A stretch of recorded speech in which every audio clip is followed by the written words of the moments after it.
appeared before the Congressional Committee to tell what I knew of activities which might lead to an attempt to set up a fascist dictatorship. The potential for the disastrous rise of misplaced power exists and will persist. The very word secrecy is repugnant in a free and open society. And we are, as a people, inherently and historically opposed to secret societies, to secret oaths, and to secret proceedings. President Bush signed a formal agreement that will end the United States as we know it. And he took the step without approval from either the U.S. Congress or the people of the United States. The secret organizations of the world power elite are no longer secret. It's known as the Bilderberg Group. Could their objective be world domination? I'm Jim Tucker. I've chased Bilderberg for 30 years. I'll never give up the chase. Bilderberg plan for the whole world is nothing less than world government. I'm not comfortable with that at all. Who elected these guys to run the planet? They are the elitists. They feel they should run the world for their own selfish interests. Now we can see a new world coming into view. A world in which there is the very real prospect of a new world order. Bilderberg is making great progress toward a world government, and only an educated, informed public can stop them in their tracks. David Rockefeller admits in his own memoirs that he wants to destroy the United States. He's a traitor! It's good to be back at the Council on Foreign Relations. As Pete mentioned, I've been a member for a long time and was actually a director for some period of time. I never mentioned that when I was campaigning for re-election back home in Wyoming. Thank you very much, Richard, and I am delighted to be here in these new headquarters. I have been often to, I guess, the mothership in New York City, but it's good to have an outpost of the Council right here down the street from the State Department. We get a lot of advice from the Council, so this will mean I won't have as far to go to be told what we should be doing and how we should think about the future. Let us never tolerate outrageous conspiracy theories.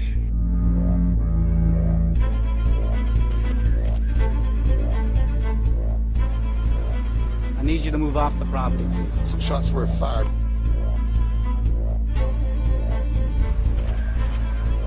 There's Bilderbergers right there.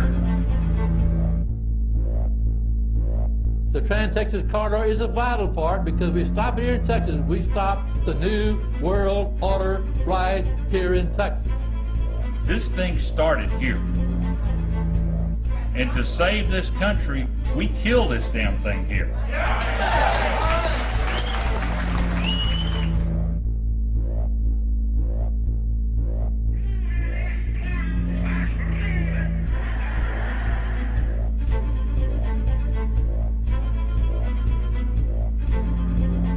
There is a chance for the President of the United States to carry out a phrase his father used, and that is a New World Order.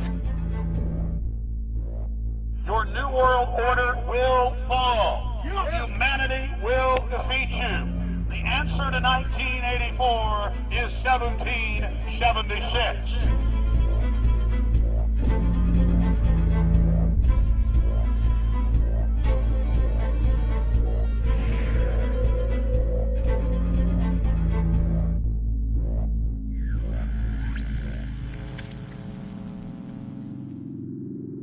In the near future, Earth is dominated by a powerful world government. Once free nations are slaves to the will of a tiny elite. The dawn of a new dark age is upon mankind. Countries are a thing of the past.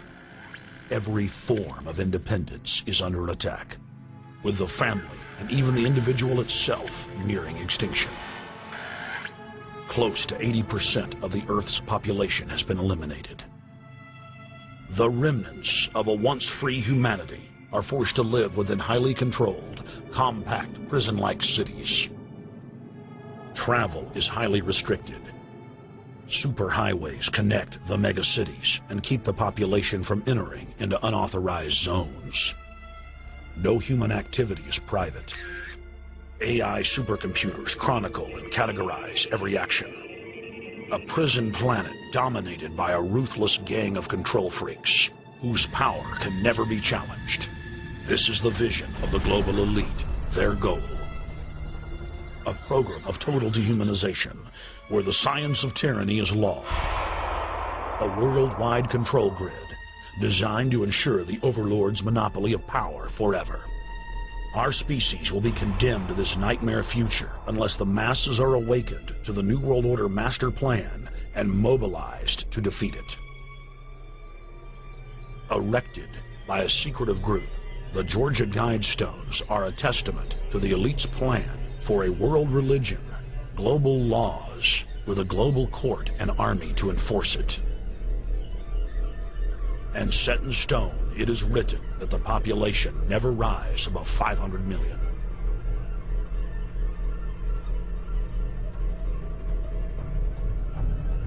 In this film, you will learn how our world is truly governed. You will see how highly secretive roundtable groups interlock to form a global intelligence network. This group has been steering planetary affairs for hundreds of years. Now, in the final stage, they prepare for open world government. A goal tyrants throughout history have lusted after. Dr. Michael Kaufman is a published ecologist specializing in ecosystem research, forest ecology, and ecosystem classification. Dr. Kaufman played a key role in blocking the ratification of the Convention on Biological Diversity in the U.S. Senate. The concept of a new world order has been around for centuries. It's been receiving tremendous play over the last half of the 20th century.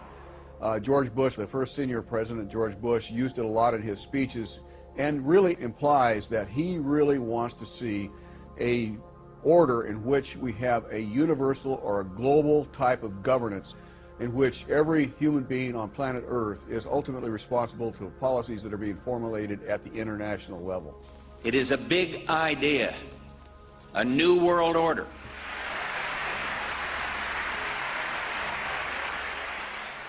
President Bush said that the New World Order was in tune, and that's what they were working for. The UN is part of that government. They're working right now very significantly for a North American Union. That's why there's a lot of people in Washington that don't care too much about our borders. They have a philosophical belief that national sovereignty is not important. It's also the reason I have made very strong suggestion that we need not be in the United Nations for our national security. It's really always the same. You go back throughout all of history, the Roman Empire, the Soviet Union, Hitler during the Nazism was always saying that it's going to create the utopia for the average person, when in fact, history always shows that it does exactly the opposite. Conquest and empire is as old as civilization. Babylon, Egypt, and Greece. They all built empires in an attempt to rule the world. The Roman system at its peak dominated the known world. Complex governmental systems were developed to control diverse populations. During the period between the 15th and 19th century, new empires emerged and again waged war for supremacy. The nobility, as well as the thriving merchant class, were financed by a handful of private banks. Many of the great money houses would hedge their bets and finance both sides of a war. Sophisticated intelligence-gathering networks gave the financiers a clear edge over the governments they were slowly gaining control of. On the 18th of June, 1815, agents of the British arm of the Rothschild family looked on as Emperor Napoleon Bonaparte fought desperately to save his army from the jaws of a British-Prussian pincer attack. A Rothschild agent was able to get the news of Napoleon's defeat at the hands of Lord Wellington to Nathan Rothschild, a full 20 hours before the news reached London. Nathan, the head of the British arm of the Rothschild family, put out the rumor to the London Stock Exchange that Napoleon had won the war. Stocks plunged by 98%, and Rothschild was then able to buy up the entire British economy for pennies on the pound. When the news of Napoleon's defeat finally arrived, stocks soared. Britain was now the undisputed ruler of Europe, and Rothschild ruled England. The already dominant British Empire grew even more aggressive. Her troops and bureaucracy spread across the globe. The sun never set on Britannia's holdings. The banking cartel funded, in fact, since about 1800, they have funded both sides of almost every war. And of course, they're getting the interest off of the loans that they've given the various governments and the wars that they have actually helped stimulate and create. By 1900, Germany was a rising force and a leader of the Industrial Revolution. World War I, for instance, there was absolutely no reason to have World War I, except that it was an ideal opportunity for the banking cartel to make a pile of money by funding both sides of that particular war. On June 28, 1914, the heir to the Austrian-Hungarian throne, Archduke Franz Ferdinand, was assassinated while traveling in a motorcade.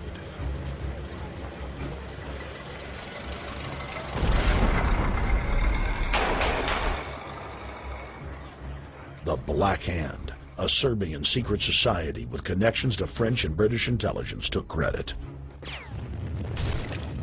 World War I had begun.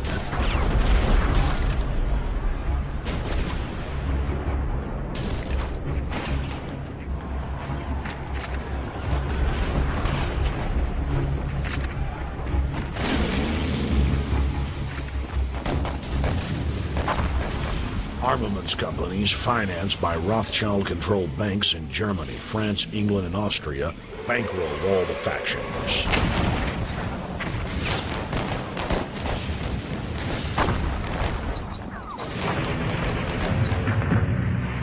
At least 20 million were killed in the war.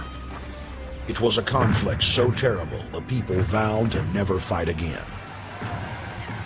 They dubbed it the war to end all wars. Question is, why did they want war? Well, first of all, is money and power. But secondly, they wanted to create the League of Nations. They had this in their plans all along, and as a consequence, once the war was over or about to be over, they began to formulate this idea of a League of Nations so this would never ever happen again. Hundreds of years of practice made the British experts at hiding their empire behind puppet governments and councils. In the name of stopping all future conflicts, they proposed that countries would join a League of Nations. Their true intention was for the League to serve as a framework for world government. President Woodrow Wilson, who had spearheaded the establishment of the private Federal Reserve System in the United States in 1913, strongly supported the establishment of the League of Nations. Woodrow Wilson was a very naive president. He was basically a college professor that was grafted into this whole system. The League convened in Paris in 1919, but many nations recognized it as a threat to their sovereignty and refused to join. Frustrated by the U.S. Congress blocking the League of Nations, British intelligence, with the help of the Rockefeller family, set up the Council on Foreign Relations in New York City in 1921. The Council recruited the best and brightest of American life to support the growth of the Anglo-American Empire. The CFR's stated mission is to abolish all nation-states in favor of an all-powerful world government administered by a tiny elite. By 1930, the promoters of world government had split into two interlocking camps: the Fabian socialists centered in London, and the fascists based in Italy and Germany. National Socialism will use its own revolution for establishing a new world order. Adolf Hitler. Supporters of the fascists in the United States and England believed that the military should be used to quickly transform the world into a new world order, while the more sophisticated practitioners of globalism stated that incrementalism was the sure path to world domination. Congressional Medal of Honor winner Major General Smedley Butler went public in 1934, exposing an attempt by the robber barons to launch a military overthrow of the United States. The war hero testified to the McCormick-Dickstein Committee in Congress that some of the most powerful men in America had tried to recruit him to lead a military coup so they could set up National Socialism in the United States.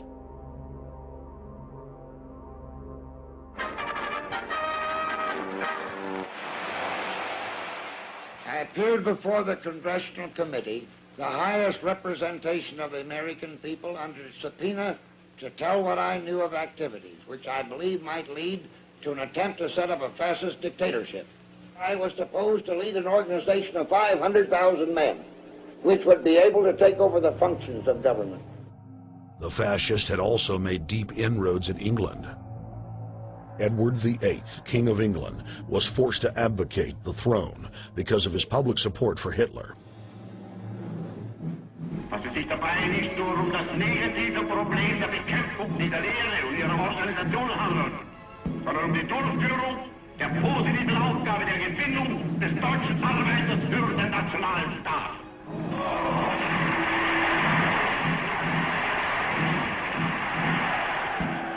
Though the German-led fascist camp was strong, the Fabian Socialist bloc was able to maintain control of the U.S., Russia, and England.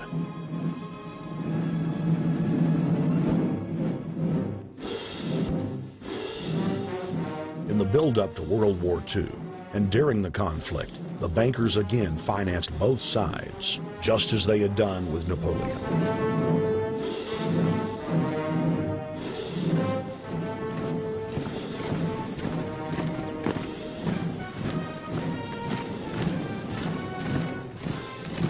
With the rise and fall of the Third Reich, Europe lay in ruins.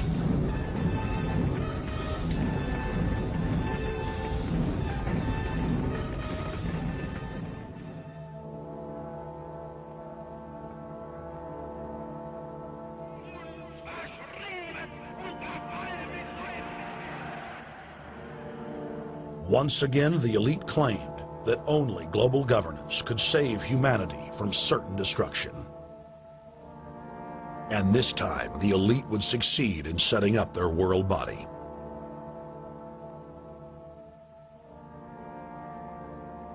In April of 1945, at the Presidio Naval Base in San Francisco, the United Nations was founded by the victors of World War II. The United Nations complex was then built in New York City on land donated by John D. Rockefeller.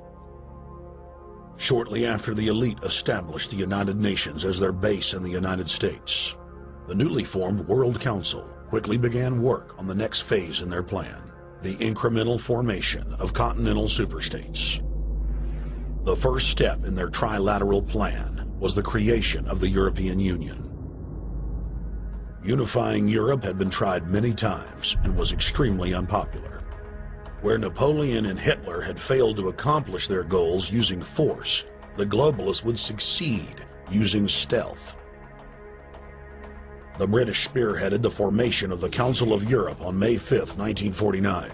The Treaty of London claimed to only establish trade ties between European nations, like NAFTA or GATT in North America. Its true intention was the formation of a European superstate.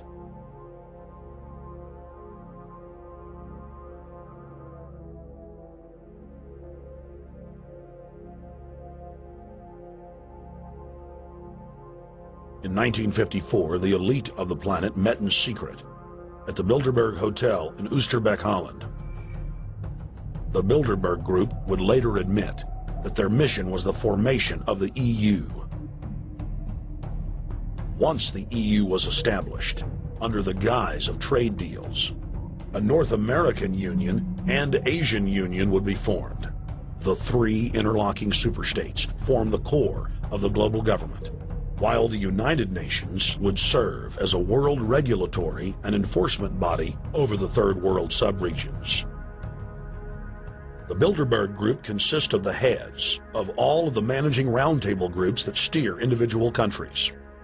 Picture the elite power structure of the world as a giant pyramid, with only the elite of the elite at the tip top of the capstone. The group has been so secretive that until the mid-1980s, the controlled corporate media denied its existence. Into the late 1990s, coverage only consisted of rare one-line mentions.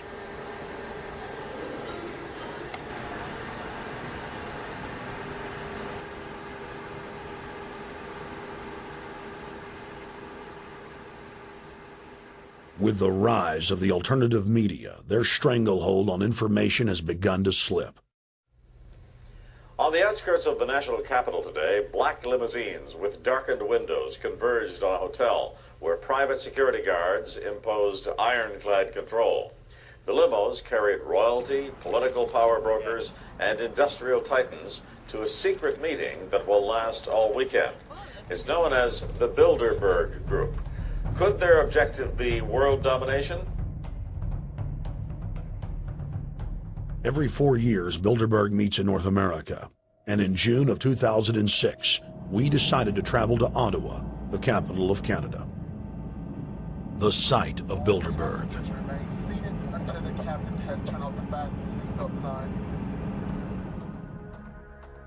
In Bilderberg's long history, many reporters attempting to cover the group have been harassed, detained, and even jailed.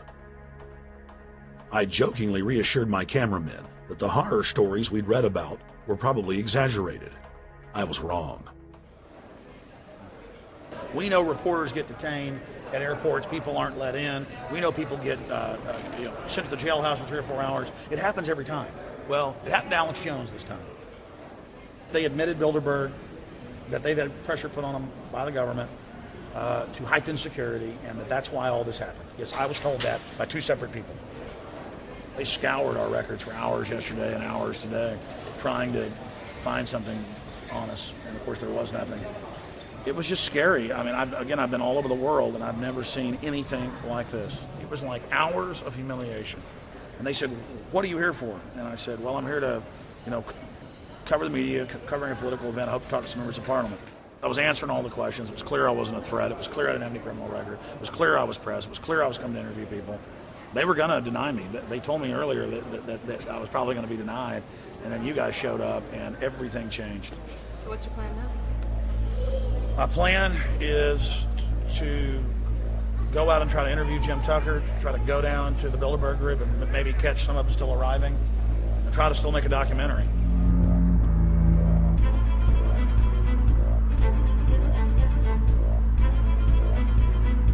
So instead of being here at 8 a.m. in the morning when the Bilderberg Group attendees, the 100 elite of the planet, start showing up, we're going to be getting here about 3:30 or so, and we'll see if we can catch any of the elites coming in.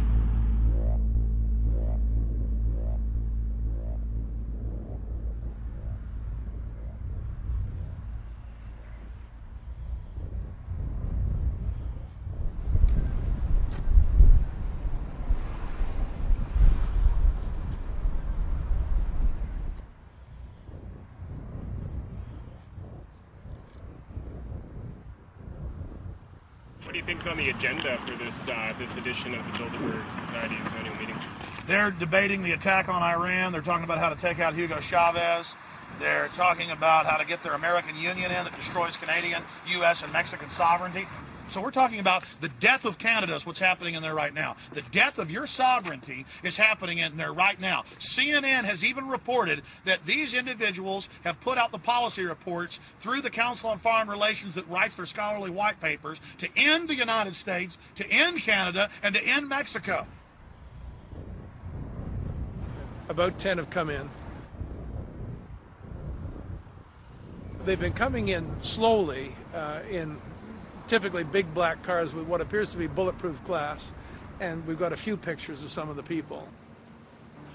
We're being kept well back from the building by an awful lot of security people, but there'll be more security as this thing develops.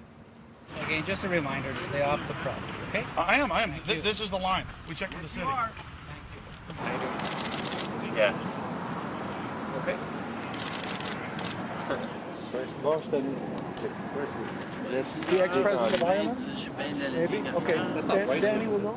I came here from upstate New York I booked a room way in advance. When I checked in at 10 o'clock at night, they told me I had to be out at 8:30 in the morning. And so, of course, I complied to what they wanted. I wasn't happy about it because I had been tired. I drove quite a long way. Then I went down to have something to eat, and I just saw a bunch of security here, and I was wondering what was going on, and I asked questions, and they said they were having a wedding or they were having some sort of reception. So I decided to ask a couple more questions because I thought it was kind of weird. And then I saw them from my hotel window. They were in the back with flashlights looking at the trees, looking up through the trees, and they were also in front of the hotel combing. It looked like combing the hotel. So I kind of was wondering what was going on, and I left. I got up this morning, I checked out, and then the fellow that I spoke with, the last fellow I spoke with, said, well, you'll know all about it in the newspaper. Well, I didn't have to wait because there was a group of people out here telling me everything that was going on. They're not fooling anybody any longer when you've got this many cops, you know, and detaining Alex Jones at the border.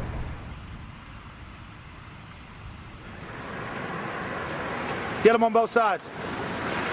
Yeah, you crook. Yeah, you're going to go to jail like Ken Lay.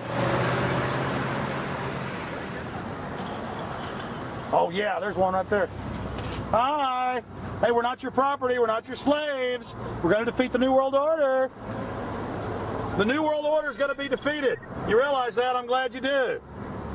Always does throughout history.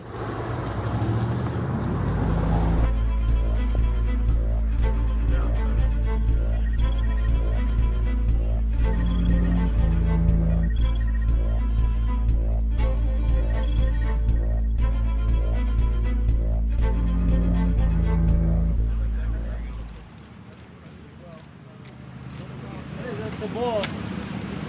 Boss is leaving. Etienne Davignon is the honorary chairman of the Bilderberg Group, as well as the head of its steering committee. The committee he heads selects and invites each year's attendees. In the last decade, the list of attendees has been leaked to reporters by moles on the inside.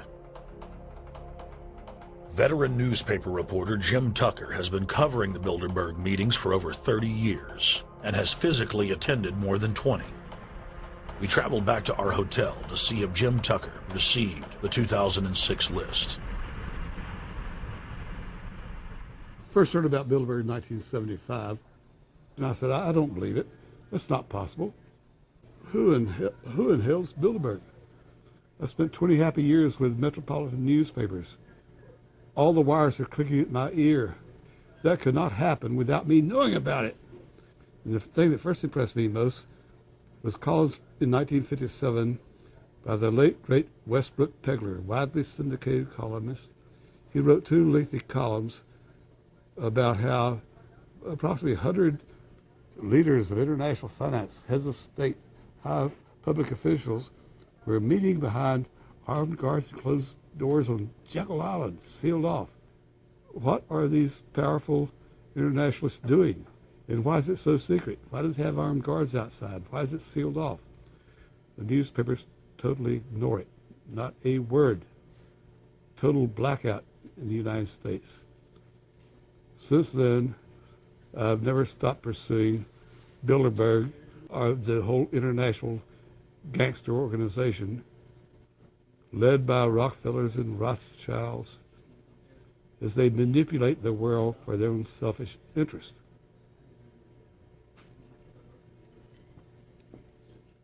Jim, you've been waiting on the list. You normally get it on the first day. You haven't gotten it. We're told it might come in today. How important is that list? It's absolutely essential, although identifying people outside, as we always do, is important too, to find out who is not on their own list. In recent years, someone from Europe has sent a machine copy with a letterhead and so forth without identifying himself. So far, I haven't heard from him.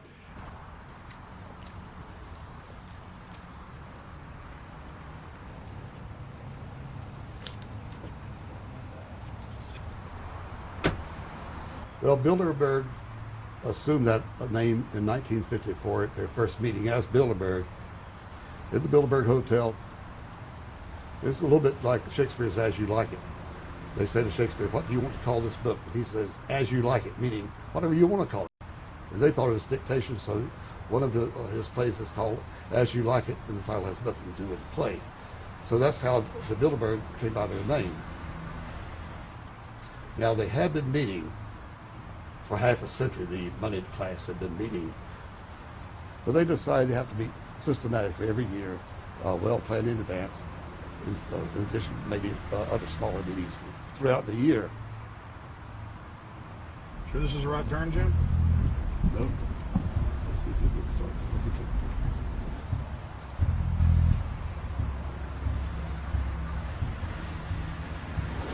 This is the global government. They are setting the world agenda. Inside right now, they're deciding on whether or not there will be a war with Iran. They're deciding whether or not taxes will increase, whether oil prices will be suppressed or increased. There's much more on the agenda that we'll be finding out in the fullness of time. But those are three items that are heavy on their list this year.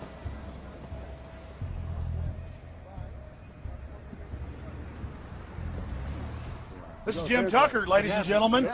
27 years covering these crooks. Tucker, pleasure to meet The you. media said he was crazy, it didn't exist. Now we forced him. 120 of the world's most powerful men, heads of state from Europe, high officials of the United States government, Treasury, White House, state, defense. They're setting the world agenda now. The reason they want secrecy is because they're doing evil. Evil is done under the cover of darkness. Good works are done in the sunshine.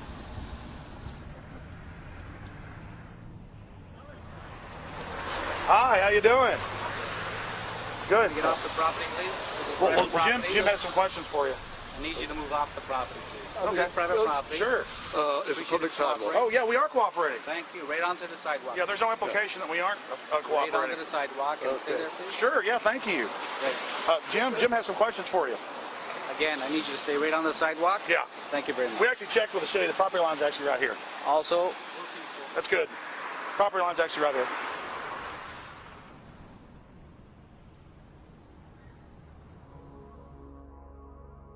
We are on the verge of a global transformation. All we need is the right major crisis, and the nations will accept the New World Order. David Rockefeller.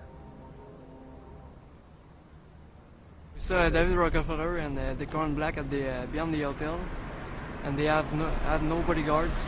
One of my friends shouted, "Hey, Rockefeller!" and he turned back and he was afraid. My name's Rene. I'm from Manitoba. Drove about 26 hours to get here, just to show that I'm against the Bilderbergers, just to fight for my freedoms, fight for my rights, make sure that my children can grow up in a free country. My name is Daniel Estrelin, and I've been doing this for the last 15 years. I'm from Canada. I'm very proud of my country because, as you can see, there are a lot of people covering the Bilderberg conference. Last year, it took me 14 and a half hours to get to Munich. I was pulled off the plane in Milan. I was pulled off the plane in Munich. They interrogated me 4 hours in both places. I was able to call a friend, a journalist in Rome, as a result of his presence and others. Calling the Foreign Ministry Department in Italy, they backed off and they let me go. They basically told me that they'll keeping an eye on me 24 hours of the day. The little hotel where we were staying at, Jim and I, out of the 20 rooms, 6 were occupied, 3 by the CIA and 3 by the German Secret Service. That's how serious these people are, and that's how afraid they are of actually what we may be able to reveal and what we actually do reveal publicly about the Bilderberger intents. Daniel Estrelin has covered the Bilderberg meetings in Europe and North America for more than 15 years. His book, Club Bilderberg, has been translated into more than 20 languages and is a global bestseller. Estrelin has photographed many past Bilderberg meetings. Rockefeller frontman Henry Kissinger is always a key participant. Here you see the president of the CFR, Richard N. Haas, followed by Vice Chairman of Rothschild Europe, Franco Barnaby, who is speaking with Henry Kravitz. And behind them is Richard Holbrooke, former U.S. Ambassador to the United Nations. The head of Daimler Chrysler, Jürgen Erich Schrimp, arrives by helicopter. Here, the owner of the Washington Post, Donald Graham, escorts Indra Nooyi, the head of PepsiCo. Queen Beatrix of the Netherlands, whose father, Prince Bernhard, founded Bilderberg, is a leading figure in the group.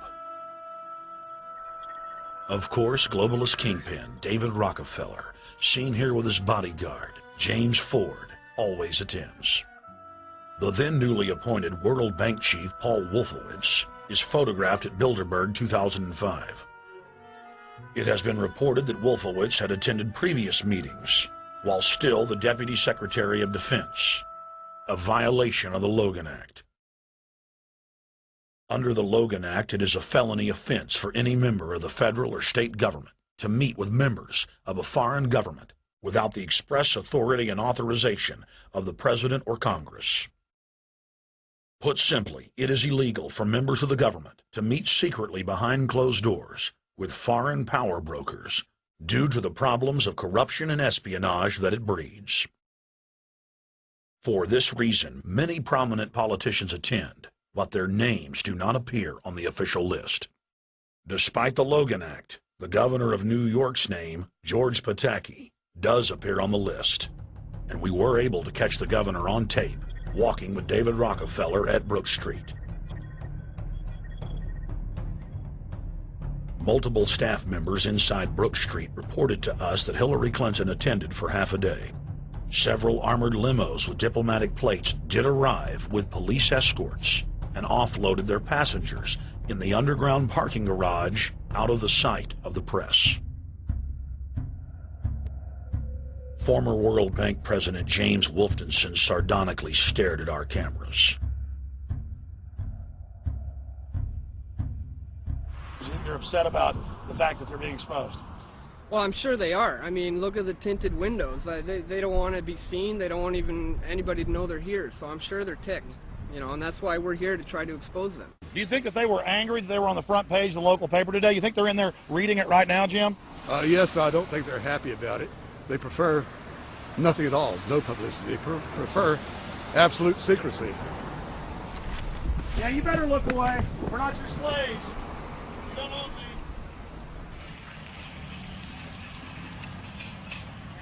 Did you get a list of the attendees and everything? Or not? No, I've asked for one under a slight variation of my name, and I don't know if I'll get it or not. Also, it could happen today. For the last 3 years, I get back to the hotel. And there's a copy there waiting for you. Somebody who does not identify himself. I mean, I'm not just not revealing the source. I don't know the source myself. But a fact, because they want the Bilderberg letterhead on it, and makes a nice memento. Perfect. Alex. Yeah. That's Chalabi, eh? You think Chalabi? No, I don't think. I know. It looked like Chalabi, and it was a fat guy. Yeah. That was Ahmed Chalabi? Yeah. Oh, my God. Then they're really going to attack Iran.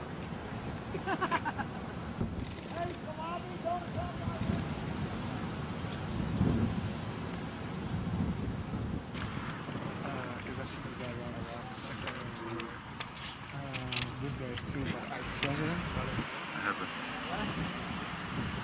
Yes, Adrian Woolwich, Maria Monti.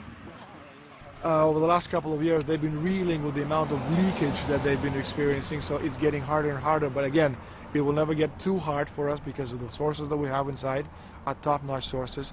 People who are actually working for them, the Secret Service, the second layer, people in the Bilderbergers, the clerks, the administrative office, they are there. They are our eyes and ears, and every time there's something out, we always get the information. That's Francisco Pinto Balsamao. I think that's the Queen. It's the Queen. Yeah. Oh my God, you can't miss her. Here. You see her? Yes. Oh my God. Bring up Holland. What usually happens, the Secret Service guys who are protecting the Bilderberg delegates, the staff, the cooks, the chefs, when they actually get to see and to hear what some of these nasty people are talking about, they're the first ones to look for us and the first ones to make sure that we get the information from the meeting. Again, we're very rigorous with information that does come out. We double, triple, and quadruple confirm the sources, make sure that a lot of the stuff, the Bilderbergers have planted information, make sure that this disinformation nullifies the accuracy of the reporting, which is why we never publish the first thing we hear.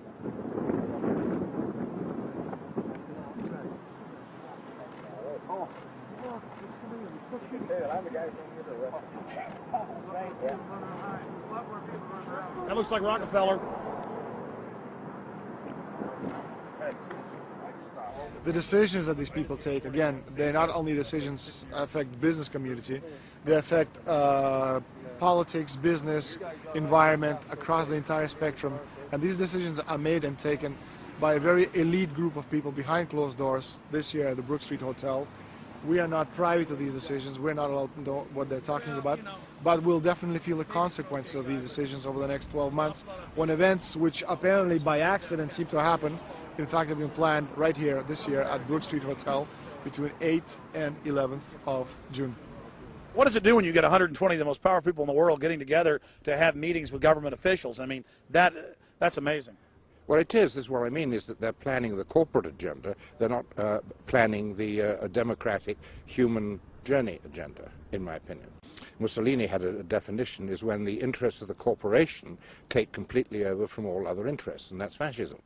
He said it should probably be called corporatism. Well, call it corporatism, call it fascism, call it neo-lib, neo-con. There's a whole variety of political words, depending on which side of the stripe you come from, to start with, which describes the thing. But what they are describing is the complete end of democracy, the end of what matters to people, the end of what happens to the human journey. And for that reason, I think this is revolting. Ladies and gentlemen, we're here in Canada today to stand up against the Bilderberg Group that is attempting to get rid of the sovereignty of the United States. The truth of your world government has now been exposed. We know you are ruthless. We know you are evil. To David Rockefeller, to the Rothschild representatives here, to the Queen of the Netherlands, to all of you, we tell you, you are not our queens. You are not our kings. You are not our gods. We do not belong to you. We are not your slaves. We stand as free humans, have stood since the beginning of time against the strong men, against the thugs, against the bullies. We will defeat your world government. We will defeat world taxation. We will defeat your control grid. God is on our side. I stand before the creator of the universe, and I ask the creator of the universe, as our founding fathers did in 1776, to lead, guide, and direct us, and to give us the power and the foresight and the understanding and the will to stand against your entire agenda, including your final plan of world population reduction of 80% that Henry Kissinger penned in 1973. Why do you put mercury in the vaccines, sodium fluoride in the water? Why? Why do you put cancer viruses in the vaccines? Why have you used depleted uranium now in 4 separate nations? You're arrogant. You have the sickness that elites have had throughout history in their literal and, in some cases, figurative ivory towers. You believe that you're invincible. You will and you are failing now.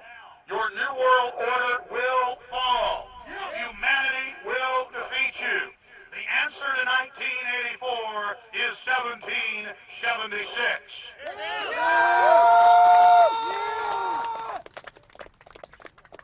Bilderberg is an elite organization, and the way it works, the protocol of the meetings is the staff, after they're vetted out, they're told exactly how they're supposed to behave themselves, meaning that they can never address the attendees, they can never speak to them unless they're spoken to first, they can never look them in the eye. They have to approach them from the right side, the people who are right-handed, and from the left side, the people who are left-handed. They can never look them straight on. And needless to say, all the information that is being spoken during the conferences is under no circumstances allowed to come out. That's what they're told. They're threatened with not being able to find another job anywhere in the sector if they reveal any information to the press.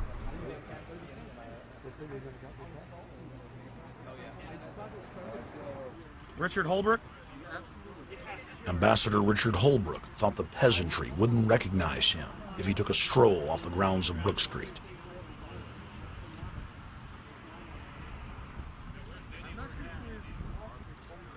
Holbrook cackled when I told him that we were not his slaves.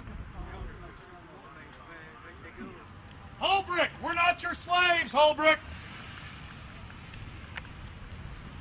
We're not your slaves.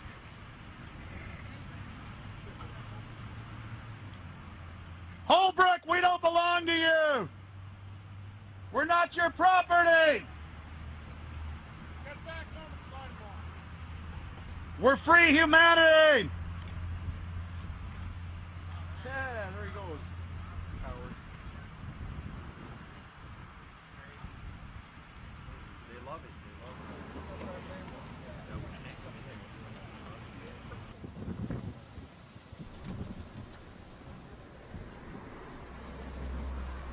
Okay, we're going to be going around the back here, guys. Hey guys, how you doing?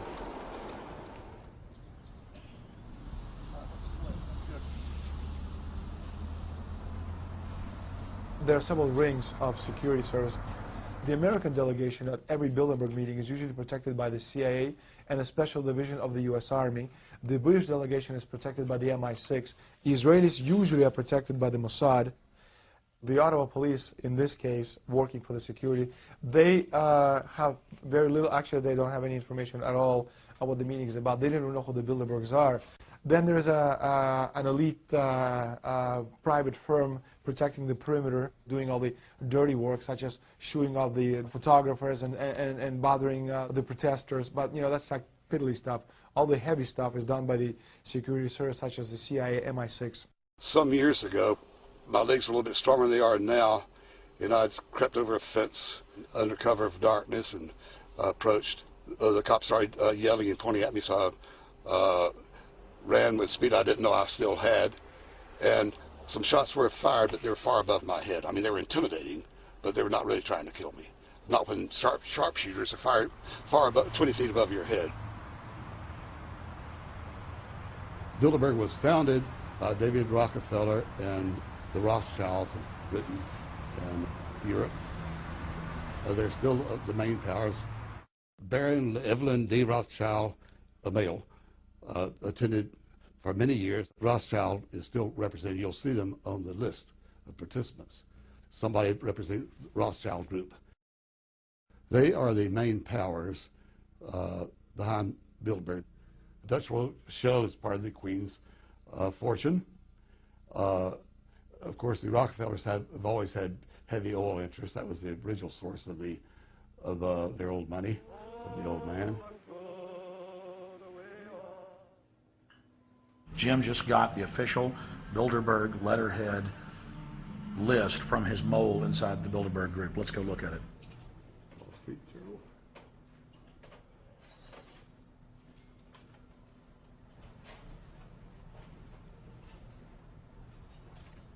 So, Jim, you got the list. Yeah. Did we identify Wolfowitz as being here because he's not on the list? No, we positively identified Wolfenson. Yeah, he's on the list. Yeah, there's Wolfenson right there, James Wolfenson. But aren't there always people who aren't listed? Yep. Over the years, we've identified like sometimes one, sometimes three people who are not on their own list who have attended. Now, I think what is very difficult for most people to understand is how such a small group of 125 men and a few women control a population base of 6 billion people. Actually, it's much easier than you think. These people work on what I call systemic methodology, meaning that you take a pie, just imagine you take an apple pie and you slice this apple pie into lots of very small pieces, and you put in front of each one of these pieces your men or women of trust. And by controlling this individual, you control an entire organization. For example, if you take Paul Wolfowitz, who runs the World Bank, through him you can control the entire organization. You don't need to control what the dishwasher or the toilet cleaner thinks or does or believes in. You just need to control what he does and what he believes in. And what he does will permeate the entire organization. And that's how you control, with a very, very small power base, an entire global population of 6 billion people. Bilderberg is making great progress toward a world government. They have created a superstate in Europe called the European Union. They're intent on creating a Western Hemisphere Union called the American Union.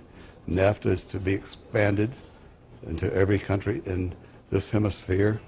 As NAFTA expands, it will take on the role of the American Union, and only an educated, informed public can stop them in their tracks. We went into downtown Ottawa and talked to locals to learn if they were aware of the elite meeting in their city.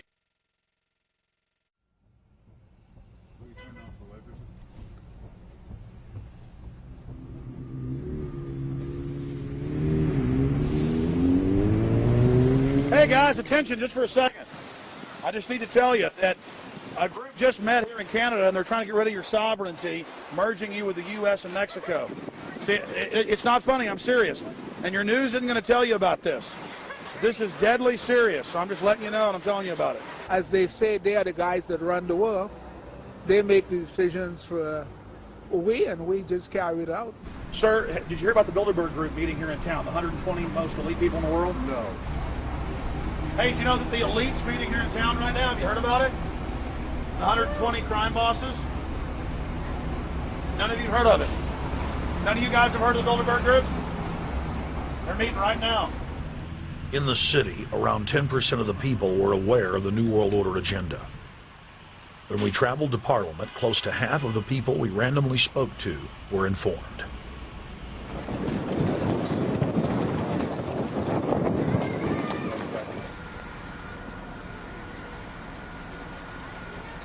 Ma'am, what did you say about the American Union? It's going to end up happening.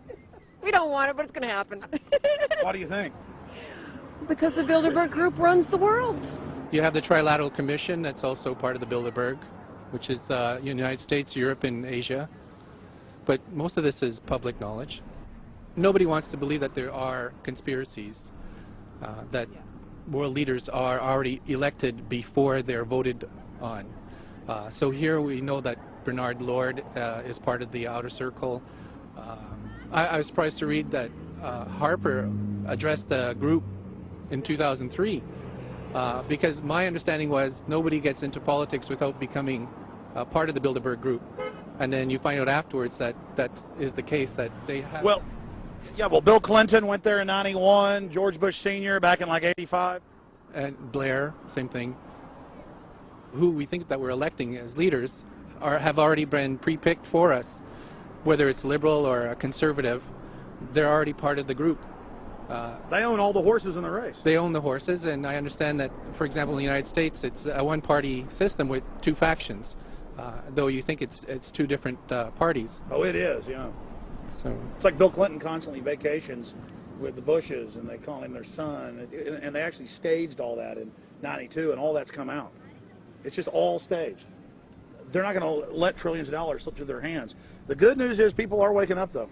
When you read human history, when you study it, all you see is elites trying to dominate, subterfuge, Machiavellian backstabbing, and somehow in the last 50 years they convinced Westerners that the government's fine, can do no wrong, trust them. How did this happen? It's easy to lead sheep. I mean, people just follow. They don't want to believe these things will happen. No way. We'll just follow along with the norm. That's all. It's just makes it easier for everyone. What's your view on losing Canada's sovereignty? I like this country to stay as it is, and I love the United States to be there. Back in Austin, the capital of Texas, the public was frighteningly unaware of the nation's peril.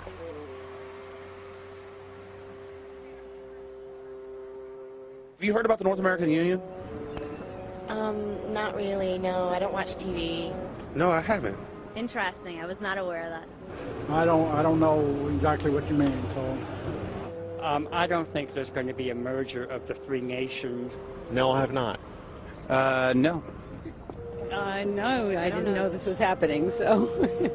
Yes, I have. Oh, you have heard about it? Yes. After that big rally the other day, don't know about it? I don't know about it. No, I have not.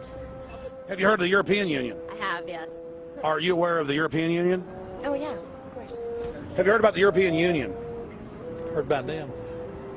Do you know about the European Union? No. Europe, 15-member group expanding? A what? 15 nations of Europe merging in 2000. Whatever. For over 50 years, the Bilderberg Group constructed the European Union by stealth under the guise of trade deals. Now the elite are using the same secretive program to complete the North American Union. But this time, superstate integration is on the extreme fast track. International agreements like NAFTA, GATT, and APEC were just stepping stones in the formation of the NAU. The North American Union was officially born at Baylor University in Waco, Texas, on March 23, 2005. The leaders of the United States, Mexico, and Canada told the press that they were only meeting to discuss trade. It soon leaked that a secret meeting had been held during the Security and Prosperity Trilateral Summit. The three governments had refused to release the secret agreement to the people. In September of 2006, their treasonous operation was blown wide open. From September 12th to September 14th, in Banff, Canada, hundreds of elected and appointed government leaders from Canada, Mexico, and the United States met in secret. On the last day of the conference, someone inside the secret North American Union Forum leaked the agenda. The front pages of newspapers across Canada carried the story. The Judicial Watch Foundation submitted Freedom of Information Act requests to obtain the full agenda and minutes of the secret assembly. Many federal agencies refused, citing national security. The foundation finally succeeded and did receive thousands of pages of documents. The documents marked unclassified are the blueprints of a shadow government ruling by bureaucratic and executive fiat. The pages chronicle an already operating North American Union. Transportation, law enforcement, agriculture, regulation, banking, manufacturing, construction, education, immigration, and even the military are being merged with no input from the people or their elected representatives in Congress and Parliament. One of the first items on their agenda was to stress how important it was that their plan, quote, be carried out by stealth. The controllers also talked about exploiting the public's fears of climate change to push a continent-wide tax to fund the new government. Globalist tool Robert Pastor is incessantly paraded on the world stage as the man behind the North American merger. When he testified before Congress, he pushed the idea of a continental security perimeter that erases national boundaries and merges the security apparatus. The best way to secure the United States today is not at our two borders with Mexico and Canada, but at the borders of North America as a whole. In fact, the North American Command, based in Colorado Springs, Colorado, was clearly running the meeting in Canada. For the past decade, the Pentagon has been training with Mexican and Canadian forces and has openly discussed using them inside the United States for disasters and to quell domestic unrest. There are already over 100,000 non-U.S. citizens serving in the U.S. Armed Forces. The Pentagon is now expanding its recruiting centers in Mexico, the Philippines, and Eastern Europe. Big city police departments nationwide are lobbying to change laws so they can recruit non-citizens to join the police force. What we are witnessing is a Red Dawn scenario in slow motion. Tyrants throughout history have brought in foreigners to oppress their domestic populations.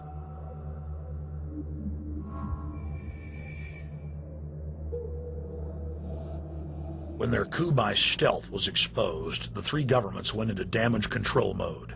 The Security and Prosperity Partnership quickly staged a show summit that was held in Ottawa, Canada in February of 2007.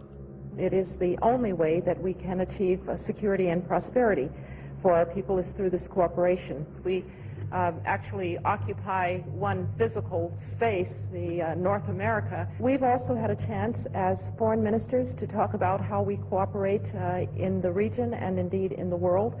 Protesters who were upset about losing their countries and freedoms were not tolerated. A couple of weeks ago, an Al-Qaeda supposed. Whatsoever, the Security and Prosperity Partnership has been signed without any sort of parliamentary debate. Globalist publications have been open with their frustration that the population has not bought their latest PR stunt. As integration inside the European and American unions accelerates, the superstates themselves are being merged. On April 30th, 2007, a summit was held at the White House. The Security and Prosperity Partnership's secretive approach had alarmed the public. So this time, President Bush, German Chancellor Merkel, and EU Commission President Barroso hid their treachery in plain sight. Thank the Chancellor, Josie, very much for the transatlantic economic integration plan. And for that too, we need to develop a common market, common standards. So this is indeed a very important agreement, and an agreement that also brings with it a Transatlantic Economic Council to be a permanent body with senior people on both sides of the Atlantic that will look at all those issues in a concrete manner, in which way we can make it move forward. The BBC reported that the US and EU had agreed on a single market. By announcing a new economic community integration, they were simply repeating what had been done in America and the EU on a larger scale. The accord states that the two blocs will aggressively push regulatory convergence in more than 35 areas, from financial services, intellectual property, military, education, mergers and acquisitions. They also agreed to jointly push a global carbon tax. We recognize that we have a problem with greenhouse gases. We agree there is a global threat, it's a serious threat. We agree there is the need to establish a limit to greenhouse gases. We need to discuss the possible pricing of CO2. How can we translate this into a market economic compatible scheme? We have agreed to establish a high-level group, a forum. This EU-US result is translated into the G8, debated together with the outreach countries, China, South Africa, Brazil, among others, and India. A global solution to a global problem. If Bilderberg succeeds, America falls. All the victimized countries lose their sovereignty. Bilderberg is not a person, it's not an idea, it's an ideal, a very powerful group of people working together and from the positions of ultimate and absolute power, destroying every constitution on earth, no matter how powerful the constitution of the nation is. That's what these people do. The African Union arose out of the African Economic Community, shut up in the early 1980s. The African Union is financed by a consortium of international bodies, governments, and corporations. The African Union Army serves as an enforcement arm for the New World Order's exploitation of Africa. In Asia, APEC and ASEAN have announced plans to form the Asian Union, consisting of Asian and Pacific nations, having more than 3 billion people within its borders. APEC will become the Asian Pacific Union, and the world is to be divided into 3 great regions for the administrative convenience of the world government in which the UN is to evolve. As the unions form individually, they are simultaneously merged to form the first planetary government. They're trying to destroy every nation on earth which is trying to promote progress, because these people basically they're landowners. They don't need progress because they control the land. If you take the most powerful man in London, the people who belong to the Council and the Committee of 300, who belong to the Bilderbergers, the British royalty, the Guelphs, the black nobility of Venice and Genoa, these people they're landowners. The New World Order is the old world order. I mean, it's just the names have changed, the appearances have changed, but the concept hasn't changed. The idea is still to bring the men back, kicking and screaming back to the Middle Ages, post-industrial age world order. One of the things that is very shocking to most Americans is the fact that the United Nations Global Biodiversity Assessment, which came out in 1995, clearly shows that in order to protect planet Earth, we have to go back to a feudal system. They actually said that in the document. To craft a modern feudal society, the globalists are implementing a standardized North American Union ID card to track, trace, and control their serfs as they travel throughout the 3 regions of the NAU. Building on the massive displacement of humanity caused by globalization, the New World Order is rapidly constructing the physical infrastructure of the North American Union, the NAFTA Superhighway Control Grid.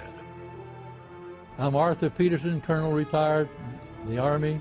I see things today that are happening that would make my friend who died in World War II turned over in their grave.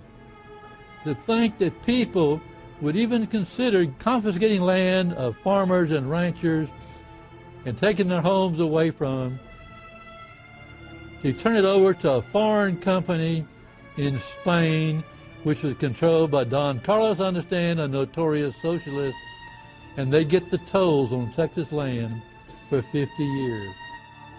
The proposed Trans-Texas corridor would be a patchwork of superhighways and railroads stretching 4,000 miles from the border of Mexico, cutting through Texas to Oklahoma. A lease has been signed that would make Texas Highway 121 a toll road. A private Spanish company won the bid to build and collect the tolls for the next 50 years. These deals with private companies are being negotiated largely in secret, and many state lawmakers are worried taxpayers are being sold down the road. Critics say it's a threat to our national security. It's part of a plan for a North American integration being carried out by government and corporate elites without congressional or voter approval.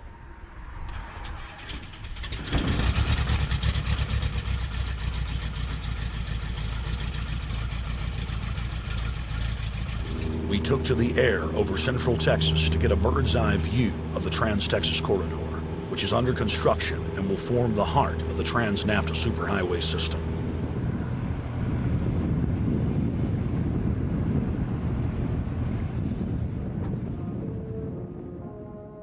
History repeats itself.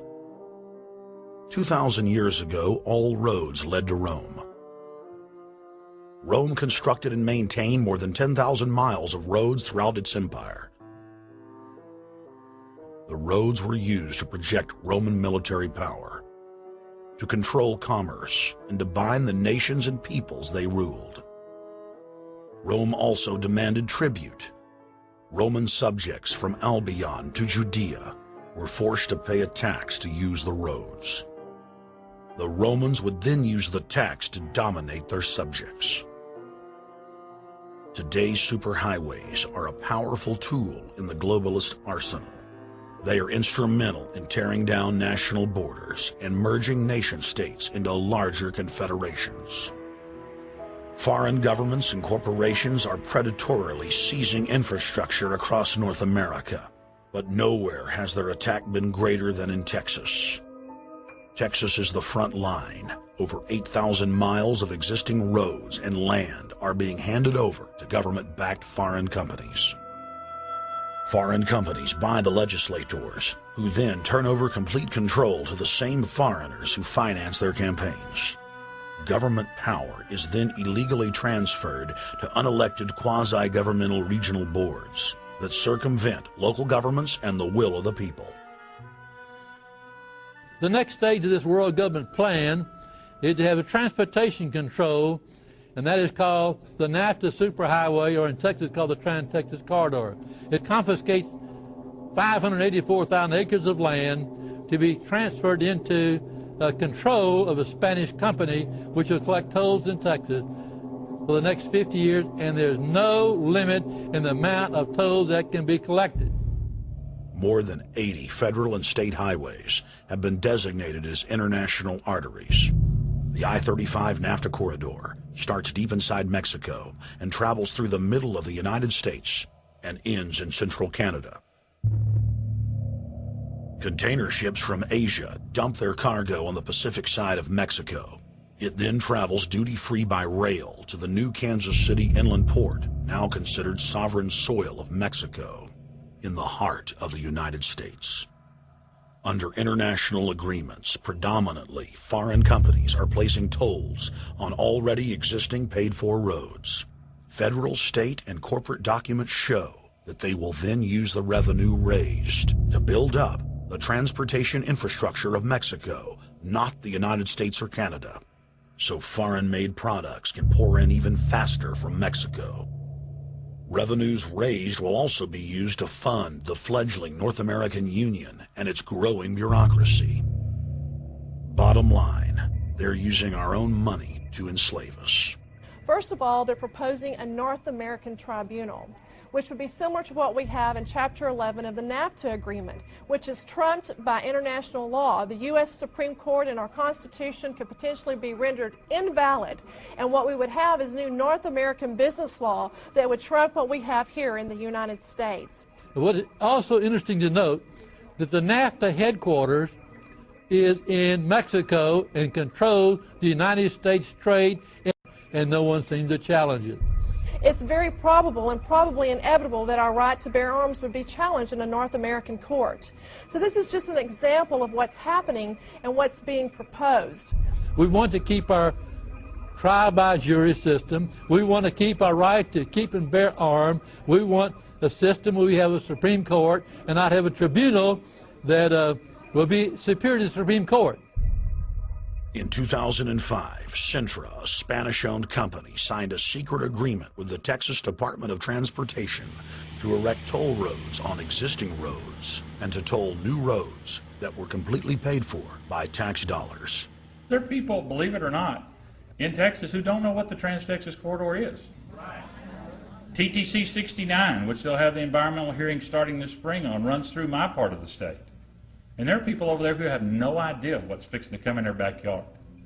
TxDOT, an unelected state agency, claimed that the agreement with the foreign company was even secret from the Texas legislature. When the truth came out, newspapers across the state called for heads to roll politically. Cintra's response was to have its Australian subsidiary make its first U.S. newspaper buy. Every newspaper they bought was along branches of the Trans-Texas Corridor and had been critical of the toll road plan. The cost of 40 or 50 newspapers is nothing compared to the profits that'll be made. Just Phase 1 alone of the state toll road plan is estimated to raise more than $200 billion in just the first 15 years. And Texas is only a small part of the global panorama. A combine of transnational companies is aggressively consolidating public finance infrastructure worldwide, and the same interests are erecting a world government according to their rules. A literal wonderland of corporate corruption, where governments simply act as vacuum cleaners, sucking up the wealth and resources of the middle class and transferring it to offshore bank accounts, leaving behind a cultural and economic wasteland of easily managed slaves. The whole purpose about the North American Free Trade Agreement is not about trade, it's about control. Control of people. CAFTA is even worse. Control of people. It's not about trade, it's subsidized trade with taxpayers' funds. This thing started here. And to save this country, we kill this damn thing here. To stop it here in Texas, we stop the new world order right here in Texas. Polls consistently show that over 90% of the people are against the NAFTA highway systems and its toll roads. As the people learned of the threat, they got angry and took action. Our ranch is part of the original Spanish land grant, and I would love to not have to give it back to Spain.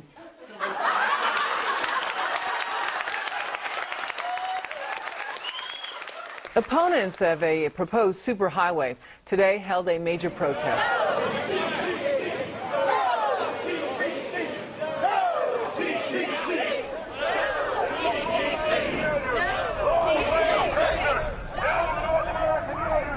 A majority of Texas counties have voted to resist the plan for a North American Union and have vowed to block the construction of its infrastructure.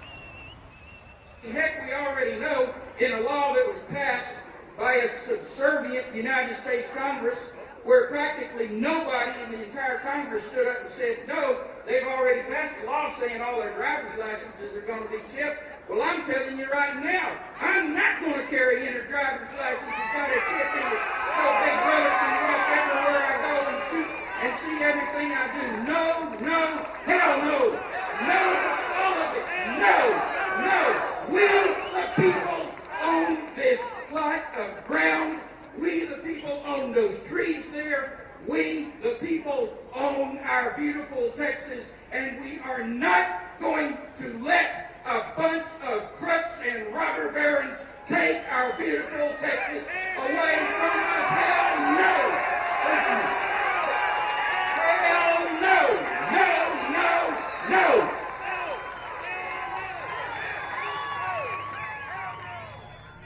RFID tracker chips embedded in state inspection stickers and toll tags are already being used to track the population.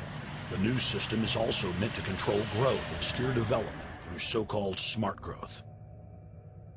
Smart growth, which is nothing more than an effort to bring control into the cities. You have the Rewilding of America and the Wildlands Project, the Convention on Biological Diversity, which is to control our rural population. Toll roads on interstate highways nationwide are walling off exit ramps to small towns and rural communities, and are creating ghost towns by design. This trend is accelerating under the NAFTA highway system and is meant to rewild more than half the country. All of these things are designed to bring more and more control to bureaucracies rather than to the independent individual, the sovereign individual of this nation.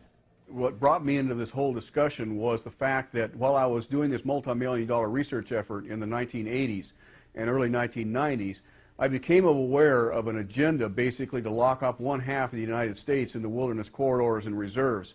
What's called the Wildlands Project, but it was also a key cornerstone of the United Nations Convention on Biological Diversity. It was during that study in which I began to realize that this was not an effort to protect the environment, but an effort to control you and I. They were dividing the United States up into little compartments in which they would rip out roads, which they would rip out whole communities and put them back in the wilderness. The federal highway system was designed by Pentagon war planners in the 1950s to serve as a rapid deployment conduit to move ground forces for the defense of the United States during invasion. The unconstitutional Northern Command is now using the highway system as a force projection matrix to dominate populations across the United States. Through federally funded emergency command centers, county and city governments are being quietly federalized nationwide. Billions of dollars per city is being spent to install millions of surveillance cameras. Every town and hamlet, no matter how small or remote, is surveilled. License plate reading software tracks Americans' movements wherever they go. New systems are being deployed that scan your face, read your lips, and analyze your walk. Under the Treasonous Military Commissions Act, American citizens can be secretly arrested, stripped of citizenship, flown to offshore torture camps, and secretly executed. Under Section 802 of the Patriot Act, all misdemeanors are considered terrorism. Federal police squads, called Viper teams, randomly force Americans to line up and show their papers. From the sidewalks of Miami to the subways of New York to the streets of Houston, Texas, citizens are being searched by heavily armed gangs of paramilitary police.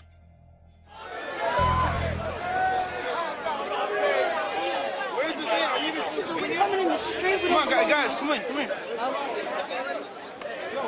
Yo, can you get that camera off of us, sir?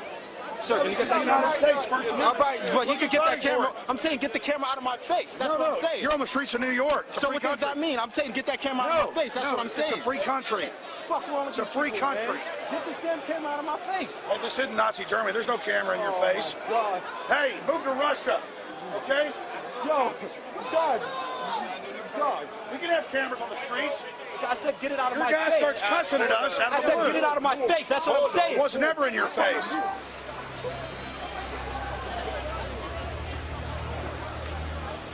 Yo. Long before 9/11, the Pentagon was aggressively violating the federal law that bars the military from policing the American people. Coast to coast, for more than 2 decades, teams of troops would just appear out of nowhere and randomly stop cars and search pedestrians. The acclamation accelerated with regular Army searching bags at the Super Bowl and the Kentucky Derby, as well as other high-profile events. Then President Bush signed a Defense Authorization Act, which radically increased the funding for the already bloated shadow government. In the act, the executive branch formally announced that it was preparing for domestic insurrection and went on to preemptively strip the state governors and legislatures of their powers. The federal government is openly announcing that it is the only authority as it treats the people and the states as enemies. Then on May 9th, 2007, President Bush unlawfully granted himself new powers, and the presidency officially became a fiat dictatorship. In the past, continuity of government has been shared by the legislative, judicial, and executive branches of government. Now, all power resides with the president. For the smallest of reasons, including, in the document's own text, any incident in the world, regardless of location, that affects population, infrastructure, environment, economy, or government functions can trigger, at the president's will, total martial law. It is important to add that the president is merely a puppet of the global crime syndicate and may not use the new powers, but simply pass them on for use by future puppet administrations.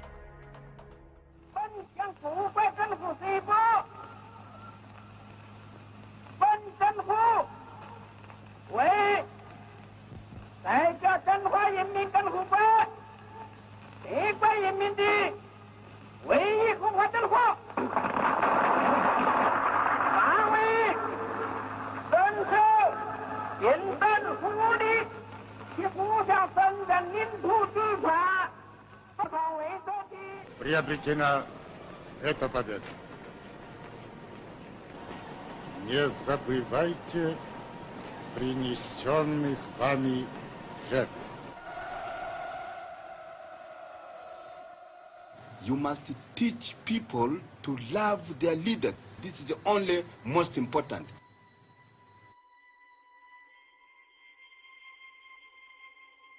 Why don't we learn from the mistakes of our ancestors?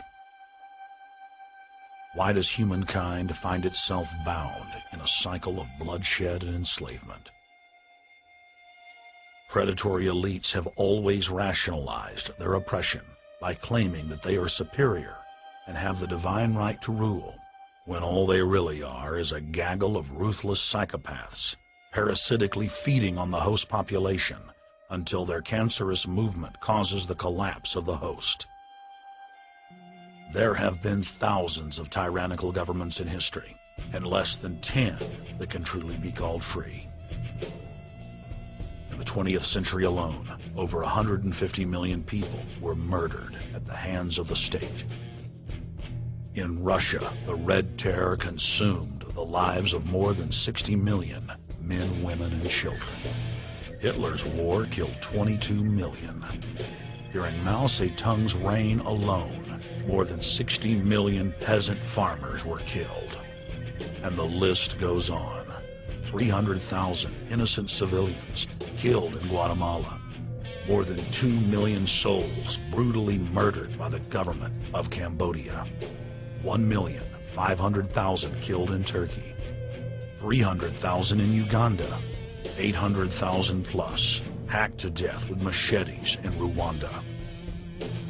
Sadly, there are too many examples of innocent families being exterminated by their governments on an industrial scale to name them all. It is a historical fact that the state is the #1 cause of unnatural death. If you take the 150 million people killed by power-mad government in the last century and divide it by 100,000, the number of souls lost would fill the biggest sports stadium, packed with 100,000 screaming fans, 1,500 times over. That's 1,500 sports stadiums, crammed with 100,000 people each, all exterminated. For those who think it can't happen here or won't happen to them, you have been warned. The carnage witnessed in the last 100 years was only the preparatory phase of the New World Order's master plan. 稍有常识的人都会看出，如果我们的铁骑继续前进，这个螳臂挡车的歹徒难道能够阻挡得了吗？ Hitler and Stalin's crimes are now part of history. But the communist Chinese system of evil is not content with racking up the highest death toll in history. The mass murder and enslavement is still going on today, and enjoys the full support and sanction of the New World Order. 摄像机拍下的这个画面，同西方某些国家的宣传恰恰相反，正好说明了我们的军队。 Communist China serves as a globalist laboratory, a proving ground where 1.4 billion people live out their lives as guinea pigs who serve as test subjects for the formulation of the brave new world. U.S. and British forces worked closely with Mao Zedong during World War II, and at the end of the war, they secretly backed Mao in driving out Chiang Kai-shek and the Nationalists. The OSS, and then the CIA, believed that Mao would have a stabilizing effect.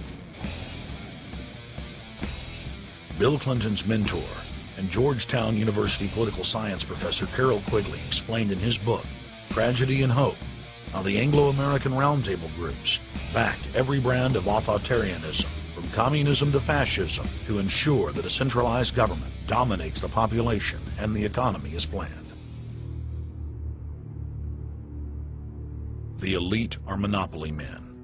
They seek to create monopolies and dominate populations through the barrel of a gun. In their writings, the leadership of the New World Order has continuously heaped praise on the corrupt communist Chinese model.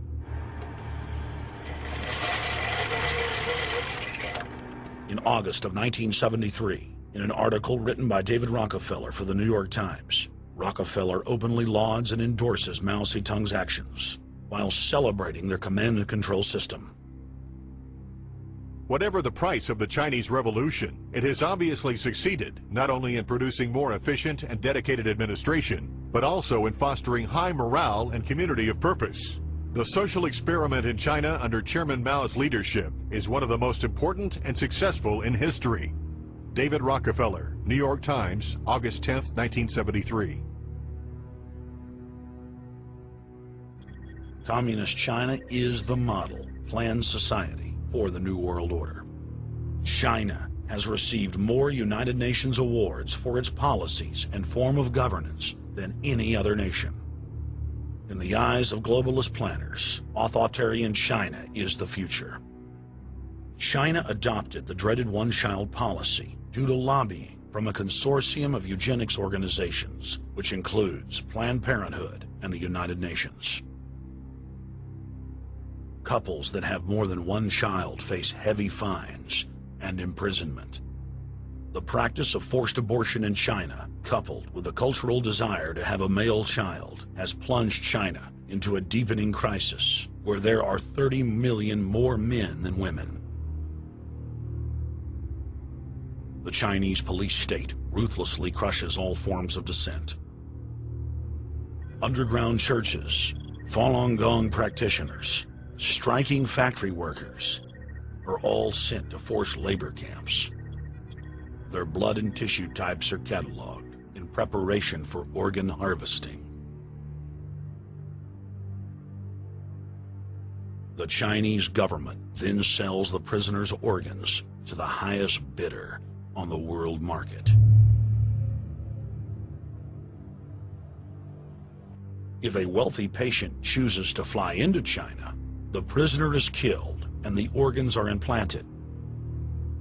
If the organs are being flown out of the country, a mobile execution van extracts the organs on the way to the waiting aircraft.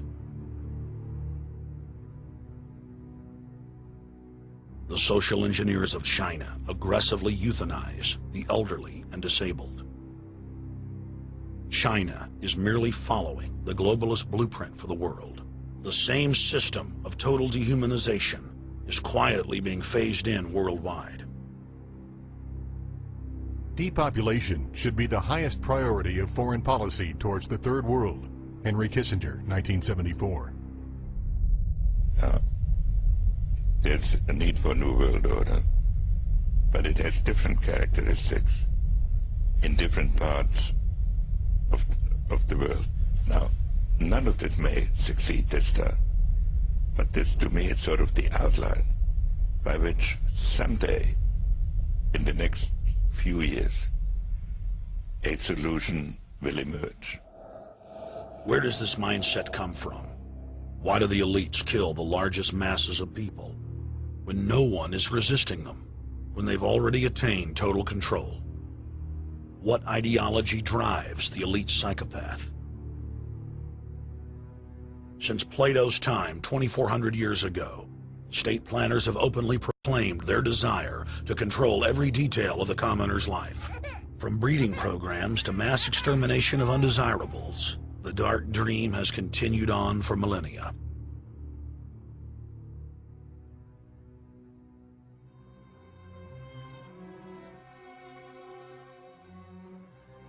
The scientific rationale for tyranny has always been attractive to elites because it creates a convenient excuse for treating their fellow man as lower than animals.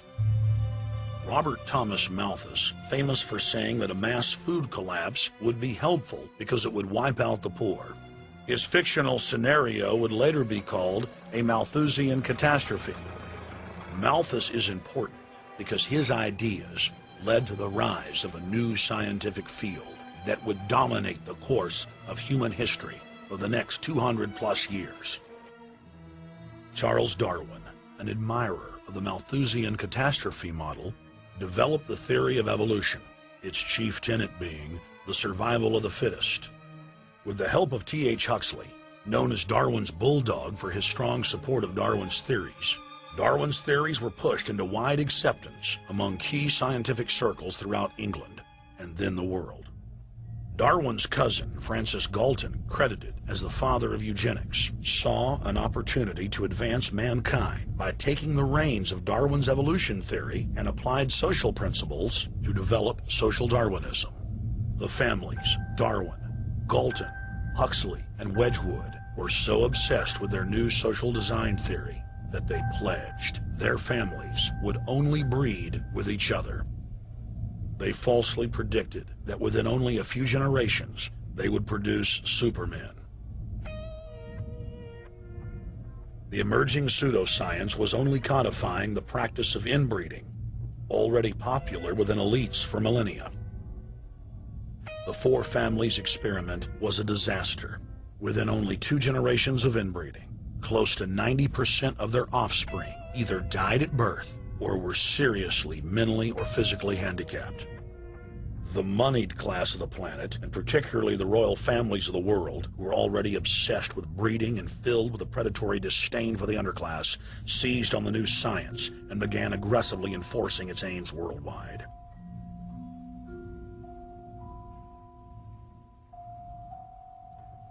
Biometrics appears to be a new science, but it was actually developed by Galton back in the 1870s as a way to track racial traits and genetic histories, and as a way to decide who would be licensed to breed.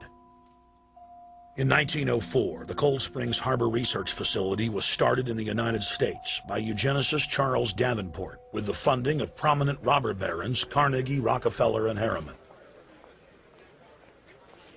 In 1907, the first sterilization laws were passed in the United States.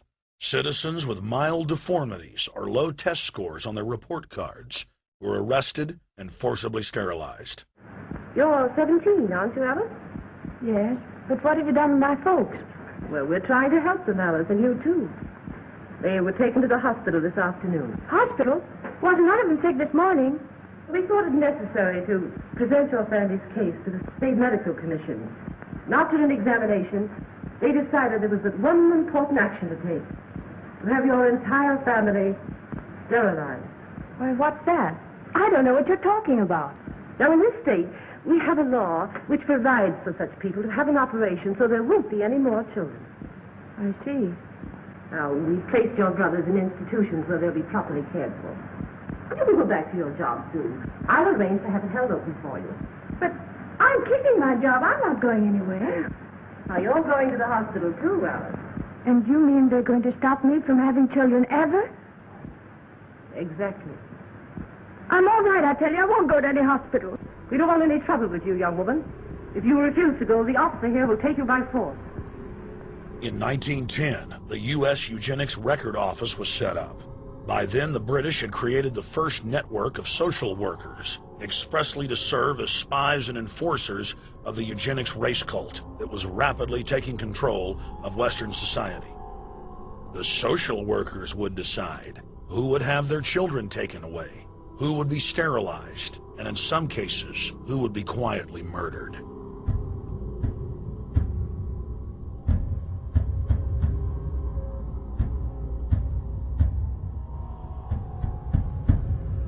In 1911, the Rockefeller family exports eugenics to Germany by bankrolling the Kaiser Wilhelm Institute, which later would form a central pillar in the Third Reich.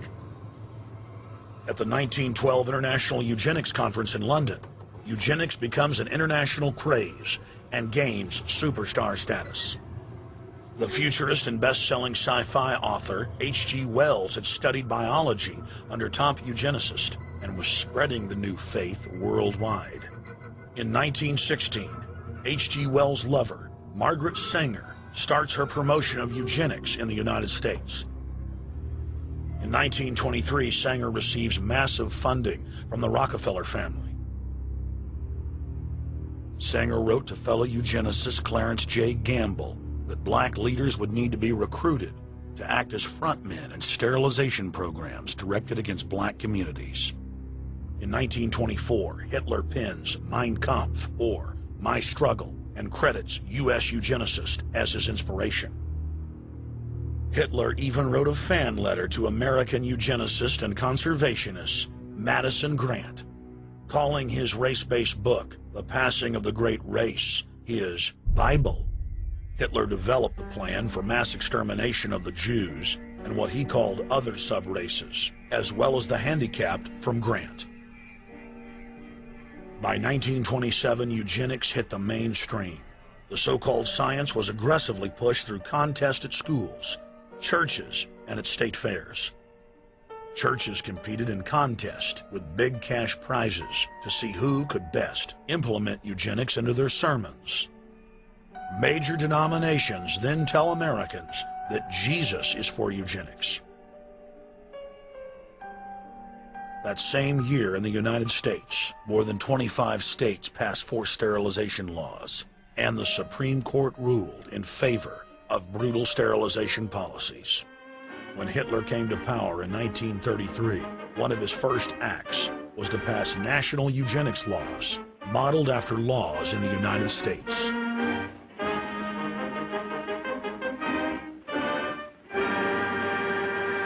The 1934 film Tomorrow's Children brought the eugenics agenda to the silver screen in the United States. In the case of Miss Mason, I can see no reason for the operation that's been recommended. The girl is perfectly normal. She's hard-working and has a good reputation. Do you know anything about her family background? Oh, yes, Your Honor, I do. There are several other children, aren't there? Yes. What is their condition? One is a cripple. Two others might be classed as feeble-minded. Isn't the oldest son in jail? Oh, yes, I believe so. And knowing all that, you still contend that this girl should be allowed to bring more people like that into the world? She's sound, Your Honor. She's not anything like the rest. Surely she should be given a chance to work out her own salvation. I can't agree with you, Doctor. Suppose she is normal. The chances are that her children will inherit the family taint. Isn't that possible? But, Your Honor, I'm sorry, Doctor. 3 generations of unfit are enough. Petition not allowed. By 1936, Germany had become the world leader in eugenics for taking effective actions to sterilize and euthanize hundreds of thousands of victims. The big 3 of American eugenics, Davenport, Laughlin, and Goethe, were dispatched by the Rockefellers to Germany, where they advised the Nazis on the fine-tuning of their extermination system. With the strong support of the U.S. and England, Germany had gone over the edge, and tens of millions would pay with their lives. At the end of the war, the Allies protected from prosecution the very Nazi scientist that had tortured thousands of people to death. The Nazi brand of eugenics had embarrassed the elites, but they had no intention of stopping their plans. The Allies literally fought with each other over who would get top Nazi eugenicist. It didn't matter if the SS doctors had tortured tens of thousands to death. They were free to go. The Angel of Death, Joseph Mengele, and his boss, Ottmar von Verscher, were not prosecuted, and von Verscher even continued his work in Germany after the war. Eugenicists were angry that their great work had been exposed. They then scrambled to camouflage their agenda. Eugenics Quarterly became Social Biology. The American Birth Control League became Planned Parenthood. New terms like transhumanism, population control, sustainability, conservation, and environmentalism replaced racial hygiene and social Darwinism. Many eugenicists of the previous period engaged in what they called crypto-eugenics. Purposefully taking their eugenics beliefs underground, they became highly respected anthropologists, biologists, and geneticists in the post-war world.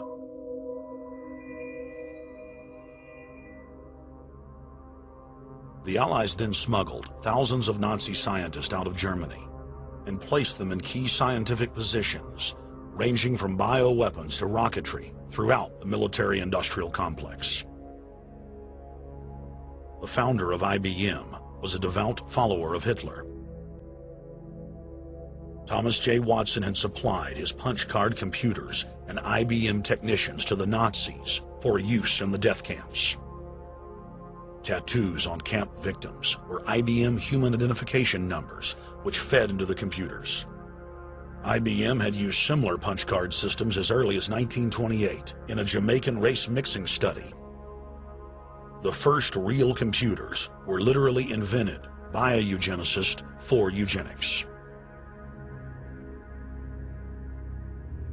UN chieftain and unrepentant eugenicist Julian Huxley argued that since the leaders of eugenics had founded the environmental and conservation movements, that they should be used as vehicles in the formation of a world government. Just as H.G. Wells had envisioned, this government would be controlled by a scientific dictatorship and would be guided by the principles of eugenics. Huxley created the World Wildlife Fund with Bilderberg founder and former SS officer Prince Bernhard of the Netherlands and Prince Philip of England. In the event that I am reincarnated, I would like to return as a deadly virus in order to contribute something to solve overpopulation. Prince Philip, reported by Deutsche Presse-Agentur, DPA, August 1988. Aldous Huxley, author of Brave New World and brother of Julian Huxley, gave a speech at Berkeley in 1962, shortly before his death. He admitted that his best-selling book, Brave New World, written in 1932, was based not on fiction, but on what the elite were actually planning to implement. And here I would like briefly to compare the parable of Brave New World with another parable which was put forth more recently in George Orwell's book 1984. I'm inclined to think that the scientific dictatorships of the future, and I think there are going to be scientific dictatorships in many parts of the world, will be probably a good deal nearer to the Brave New World pattern than to the 1984 pattern. They will be a good deal nearer, not because of any humanitarian qualms in the scientific dictators, but simply because the Brave New World pattern is probably a good deal more efficient than the other. That if you can get people to consent to the state of affairs in which they are living, the state of servitude, the state of being, well, it seems to me that the nature of the ultimate revolution with which we are now faced is precisely this, that we are in process of developing a whole series of techniques which will enable the controlling oligarchy, who have always existed and presumably always will exist, to get people actually to love their servitude. People can be made to enjoy a state of affairs which, by any decent standard, they ought not to enjoy. And these methods, I think, are a real refinement on the older methods of terror, because they combine methods of terror with methods of acceptance. But then there are various other methods which one can think of.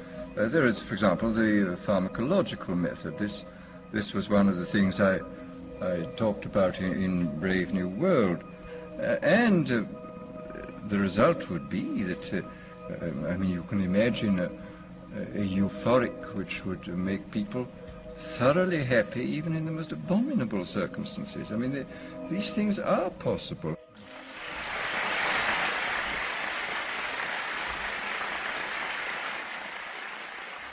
The elite have left a massive wave of destruction behind them as they cold-bloodedly experiment on civilian populations as if we are lab rats.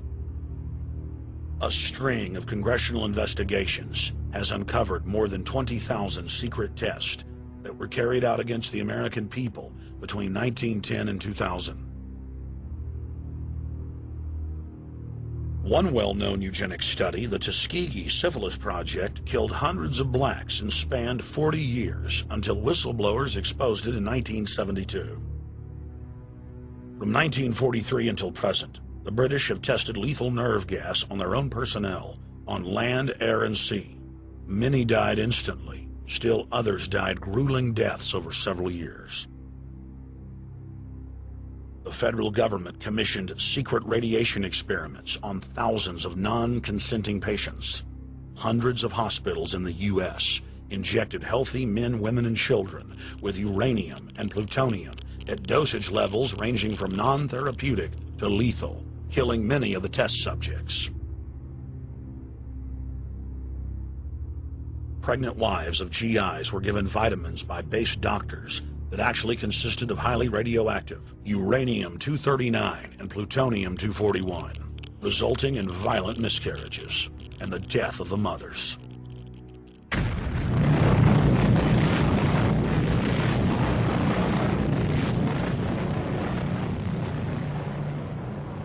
Soldiers, sailors, and Marines were used as guinea pigs in hundreds of atomic and hydrogen bomb tests. Patriotic Americans were radiated side by side with lab animals.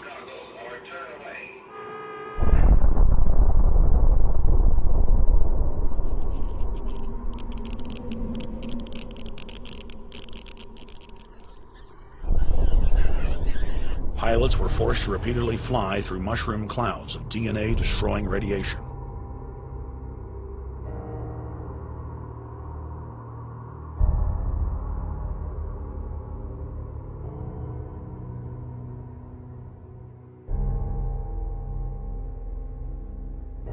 From 1951 to 1961, the U.S. Army paid Israel's health ministry 3 million lira to conduct radiation testing on Sephardic children that immigrated to Israel. The government-run public schools would tell the children that they were going to get a medical checkup and that they were receiving an X-ray.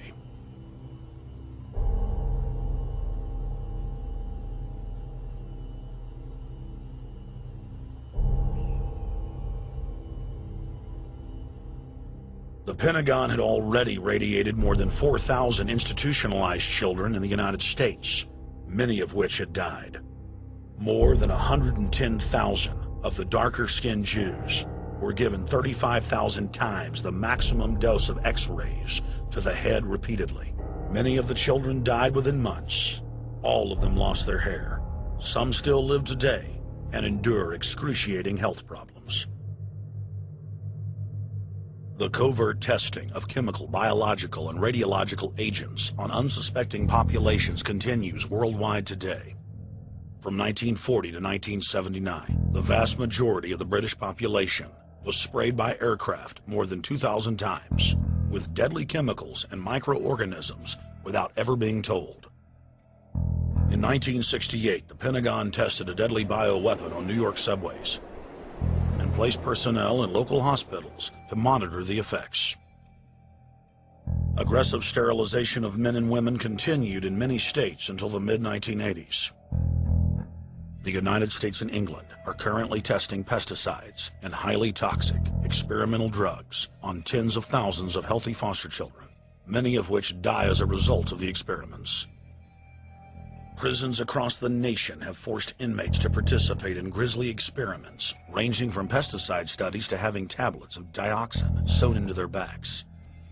Gradually, by selective breeding, the congenital differences between rulers and ruled will increase until they become almost different species. A revolt of the plebs would become as unthinkable as an organized insurrection of sheep against the practice of eating mutton. Bertrand Russell.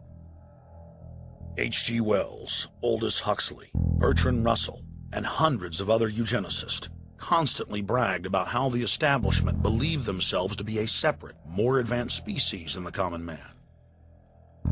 Top eugenicists were bold enough to admit that their real goal was not improving the heredity of the commoner, but to further dumb them down so that they could be more manageable. Nobel Prize winner Russell wrote at length about how vaccinations filled with mercury and other brain-damaging compounds would induce partial chemical lobotomies and develop a servile zombie population. Diet, injections, and injunctions will combine from a very early age to produce the sort of character and the sort of beliefs that the authorities consider desirable, and any serious criticism of the powers that be will become psychologically impossible. Bertrand Russell. Over 100 years ago, eugenicist social planners said that they'd use mind-altering drugs to control the population. By 2007, more than 20% of the U.S. population were on some type of prescription antidepressant. But in the case of foster children, a sector where the state has total control, at least 2/3 are forced to take a cocktail made up of, on average, 7 psychotropic drugs. Chairman of the Texas Society of Psychiatric Physicians, Joe Burkett, testified before the State House Select Committee hearing on psychotropic drugs in foster care and shocked the public when he said that 2/3 of foster children in Texas had been placed on psychiatric drugs because they were very, very sick from a bad gene pool. A lot of these kids come from bad gene pools. They don't have stable parents making good decisions. Besides the gene pools, they've then been traumatized by abuse, neglect, and problems, and then they've been traumatized by separation, and all those things predispose to mental illness. The Western world is now implementing eugenics pre-crime policies. Fetuses are now being pre-screened according to family histories of crime. From Portland, Oregon to London, England, Child Protective Services are enrolling newborn children into criminal databases at birth and forcing them to attend probation hearings at age 2. The overlords of scientific dictatorship are ruthlessly prosecuting a war on our most defenseless. In December of 1974, the U.S. government made third world population reduction a central national security issue. The operation plan, titled National Security Study Memorandum 200, was simply a regurgitation of the British Commission on Population created by King George VI of England in 1944, which openly stated that populous third world nations posed a threat to the international elite's monopoly of global power. The Kissinger-authored U.S. plan targeted 13 key countries where massive population reduction was called for. Kissinger recommended that IMF and World Bank loans be given on condition that nations initiate aggressive population control programs, such as sterilization. Kissinger also recommended that food be used as a weapon, and that instigating wars was also a helpful tool in reducing population. In 1972, the Nixon White House also implemented a eugenics policy which was directed by George Herbert Walker Bush, then United States Ambassador to the United Nations. Bush advised China on the formulation of their one-child policy and directed the federal government to forcibly sterilize more than 40% of Native American women on reservations. The Bilderberg-dominated Club of Rome advocated environmentalism as the best front to implement population reduction. Western populations would accept serfdom if it was packaged as saving the earth.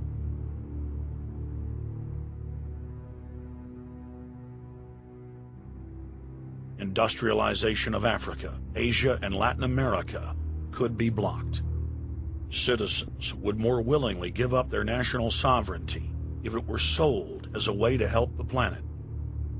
The think tank also concocted the peak oil fraud as a way to create artificial scarcity. And the Club of Rome has been aggressively pushing a global carbon tax as a way to fund their planetary government. In the draft copy of the United Nations Global Biodiversity Assessment, it states very clearly that we must reduce the human population from its current level of about 6 billion people down to about 1 billion people. In the 1970s, South Africa developed race-specific bioweapons to target blacks and Asians, and then subsequently sold the technology to Israel in the mid-1980s. In September of 2000, the Project for a New American Century published a document in which Dick Cheney described race-specific bioweapons as politically useful tools. And somebody mentioned, well, why would they want to reduce the human population when that means less money for them? Most people have no idea. They're not after money. They have all the money they need. They're after power. That's their aphrodisiac. The overlords of the New World Order are now aggressively pushing for a worldwide one-child policy. The Chinese one-child policy was phased in gradually. In the 60s, when it began, you only had to pay a tax penalty. Only later did they imprison you if you had more than one child. Now the exact same proposals to penalize couples who have more than one child are being made in the United States, England, and Europe. In the push to reduce global warming, children, according to some, are the new culprits. A think tank in the UK says too many kids are what's making the planet worse, saying large families, anything over 2 children really, should be frowned upon as an environmental no-no, akin to not reusing your plastic bags, driving one of those big gas-guzzling cars, taking long trips overseas. The UK, in fact, has negative growth. I think Canada does too. That still, families in our rich countries shouldn't have more than 2 kids. In 1998, Ted Turner pledged to give more than $1 billion to the United Nations to be spent in the implementation of population reduction policies planet-wide.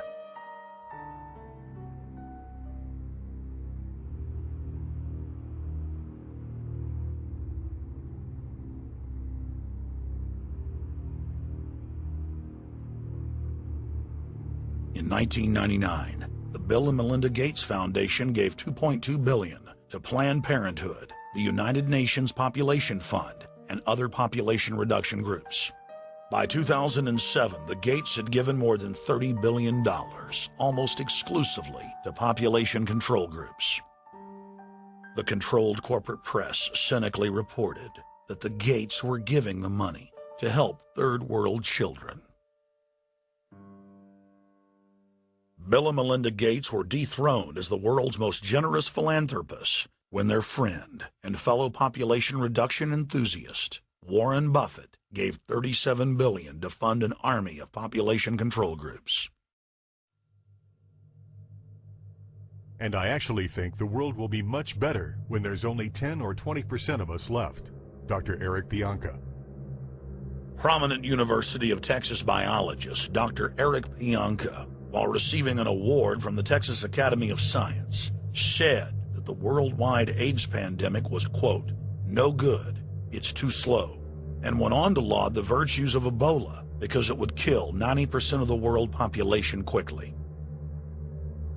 When his statements erupted into a national controversy, his graduate students defended him, stating that Pianka was too conservative and that all humans should be killed.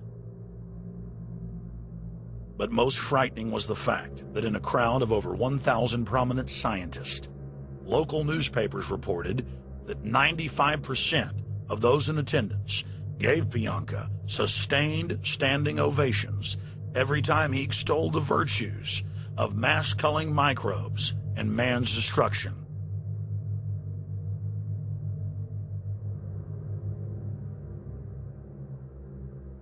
China was able to turn the corner and become the leading world superpower because they have a police state and they are able to force people to stop reproducing. Dr. Eric R. Pianka. The eugenics movement has now shaken off much of its Nazi baggage and is using people's legitimate concern about the environment as a cloak to conceal their real agenda. Everyone wants to breathe clean air and have good water, but the controllers of the environmental movement have done nothing but co-opt people's concerns and parlay it into support for global policies that further destabilize the third world and create untold misery. Phony environmental and conservation groups are now the biggest private landowners in the world. They lobby government to take property away from local populations, only to develop it themselves later. When the U.S. military dumps millions of gallons of nerve gas on the east coast of the U.S., they don't say a word. Thousands of companies are creating transgenetic cross-species hybrids, splicing plants, animals, and insects, and releasing the new organisms into the global biosphere, vandalizing the very genetic code of the planet. And large environmental organizations do nothing. The corporate elite of the planet intensified their push for a global taxation system with a year-long build-up to the Live Earth hysteria held on July 7th, 2007 on 7 continents. World leaders announced that saving the Earth was the new organizing principle for humanity and hailed it as the planet's new religion. They claimed that CO2, which plants breathe, was killing the Earth, and that we must reduce the number of children we have to curtail our carbon footprint. Countries across the world marked the day by passing new carbon tax schemes and raising taxes on gasoline, natural gas, and electricity. It is a scientific fact that the sun is the main driver of planetary climate, and the measurements are clear. The sun is becoming hotter, brighter. It has been slowly increasing thermal output in the last 100 years, causing warming not just on Earth, but throughout the solar system. But the scientific facts and even the order of the planets didn't matter to one of the chief organizers of Live Earth, David Mayer de Rothschild, heir to the British arm of the Rothschild fortune, when we spoke to him. When I called Rothschild on the order of the planets, he just laughed, thinking the audience wouldn't get it. He continued to count on the population's ignorance and claimed that the global warming lobby has nothing to do with carbon taxes. I guess he hadn't spoken with his good personal friend, Al Gore. Global warming, the time for debate is over. I think what you have to realize is that being environmentally sensitive and making money aren't mutually exclusive. There's a lot of money to be made in addressing this issue. But you guys are gobbling up all the world's concern to just simply line your pockets and make kids read your book in schools and do all this. It's a business, just like you said, Rothschild. It's not. Do you think I make any money out of this? It's the same thing. It's the same thing your your money-changing ancestors did. They're in Germany, Red Shield, and I'm calling you out, Red Shield. We know it's a scam. A pollution-based tax system, principally CO2. We're causing it mainly, vast majority of it. The consequences are bad and will be catastrophic unless we act. The polar ice caps of Mars are receding at several miles a year, much faster than ours, and that the moons of Saturn and Jupiter are melting. In fact, several of their moons were ice and are now liquid seas. Now, how are SUVs causing that, David Rothschild? That's because those planets are closer to the sun, my friend. No, Jupiter and Saturn are not closer to the sun. Neither is Mars. Yes, sir. I think you'll find, right, that the very simple matter, and what I wanted to say, and this is my final point, forget your taxation theory, because actually it's not taxation. Put a price on the carbon. A tax is the best way. Cap and trade can also do it.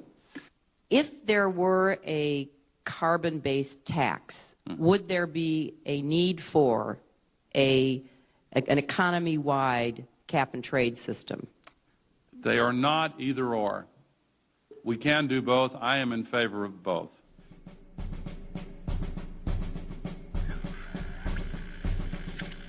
The architects of the New World Order are in a race to complete the structure of world government, so they can suppress the independent development of technologies that threaten their monopoly of power, while at the same time steering new developments in the direction the architects chart for humanity. The technocrats call their governing system the final revolution, because in the past, empires were enforced militarily. Now enforcement is primarily psychological and economic, and society itself is a construct of the elite who operate outside the controlled paradigm and control the civilization within, just as a child maintains the environment of a fish tank. We are like lab rats, living out our entire existence, never questioning the confines of the cage or the scientist who experiment on us. New World Order engineers have hijacked human destiny. Its controllers have closely studied human behavior for more than 100 years and are now steering us with expert control, using our primitive drives and desires as levers. They have developed their mind control systems to the point of being able to control the average unconscious person like a car.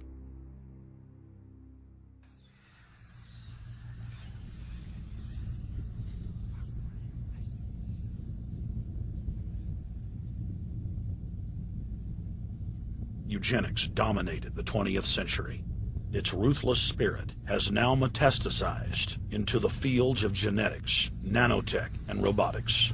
But that's not surprising. From their inception, all three disciplines have been dominated by eugenicists. The billionaire founder of Sun Microsystems, Bill Joy, courageously went public in 2000 to warn of a cancerous consensus among the technocratic elite that at best humanity would be completely enslaved by the year 2030, and at worst, mass extermination of everyone but the elite would take place. A who's who of the techno-elite are members of what is known as the transhumanist or post-humanist movement. Many of its adherents see only the beneficial aspects of technology's exponential rise, like bringing sight to the blind, sound to the deaf, and longer life for all. But what many of them don't know is that master eugenicist Julian Huxley founded transhumanism, and that society's controllers openly admit that the new system is designed to progress into absolute tyranny.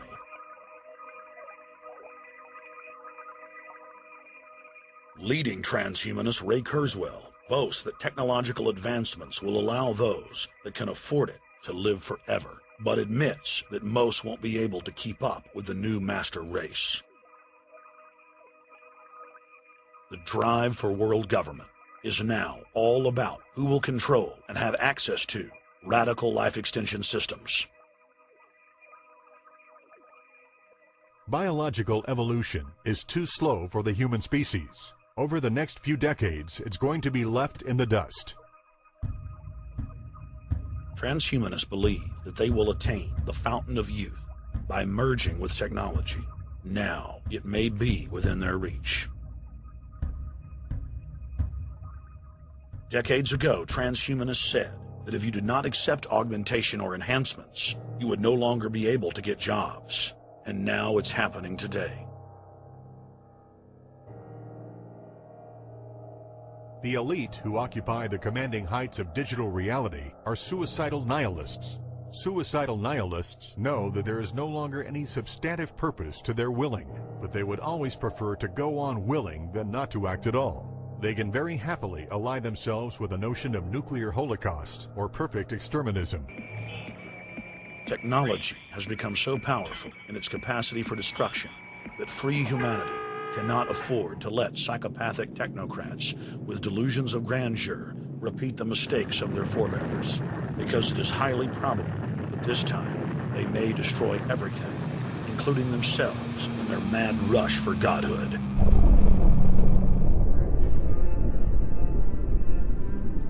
In this film, we have chronicled the Overlord's bloody orgy of experimentation, which already claimed the lives of more than 150 million people in the 20th century. And now, they are promising to deliver an invincible tyranny that will dwarf their past exploits. In the days of World War II, there were sovereign nations and armies to stand against Hitler's final solution. Once world government is in place, no one will be able to stop the New World Order's plans for global population reduction. For those immune to psychological programming, hundreds of FEMA camps have already been built throughout the United States. In their quest for population reduction, no method is off the table. These dark builders intend to release a string of man-made bioweapons plagues, each one worse than the last, while at the same time expanding the police state to enforce an orderly extermination of the population, all in the name of fighting invisible terrorists. And the Georgia Guidestones stand today as a cold testament to the elite's sacred mission. To have a two-class system where the underclass are forced to live as slaves in tiny enclosed cities, while the elite enjoy the land of the earth, evolve into superhumans with the aid of advanced implantable technologies, live eternal lives, and travel throughout the cosmos. This is the promise given to the inner members of the New World Order and the agenda of the Bilderberg Group.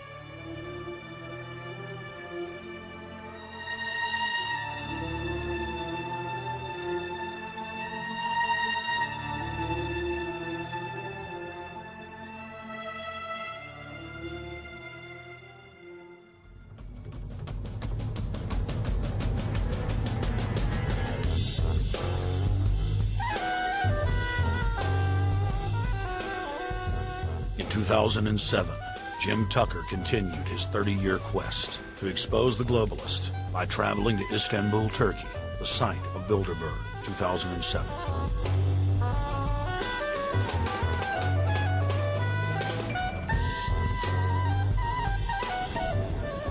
Jim Tucker, thank you for coming on, my friend. It's always fun. Jim, tell us what you saw today when you were out at the Ritz Hotel. We were at the Ritz-Carlton. It looked like a typical Bilderberg scenario. They had the armed guards all around the place. They had platoons of cops in formation waiting for the disbursement. They also had cops all the way around the building, and they had all those high-tech things where every member can hear whatever's spoken in any language instantly translated into his own language so they can keep up with it.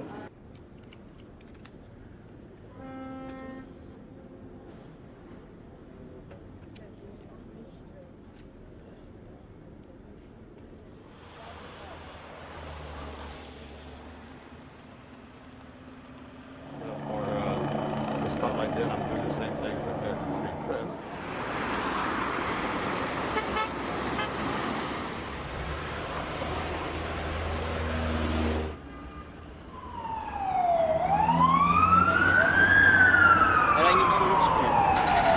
Hey, is the hotel open?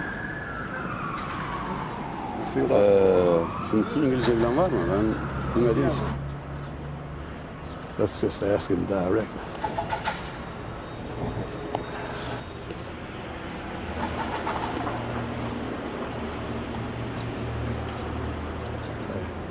Is Bilderberg meeting here this weekend? You can look this way. We had my two personal cops following me today. I was not aware of it because my nose is always sticking to the camera and my jaws are always flapping. But the TV crew said those guys are going to follow you. And their car followed us out to the hotel.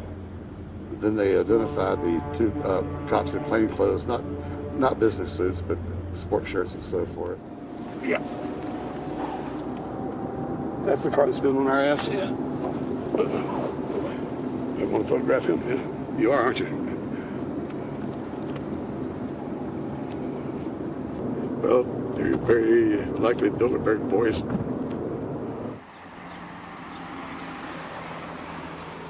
John Elkin, owner of Fiat and a fellow Bilderberger, thought that they could take a stroll off the grounds without being noticed by the commoners. I was thinking about that.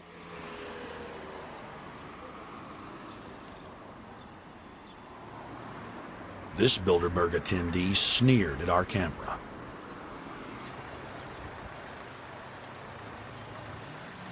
This carload of kingpins gave the media a murderous look and seemed shocked that they would dare point a camera in their direction.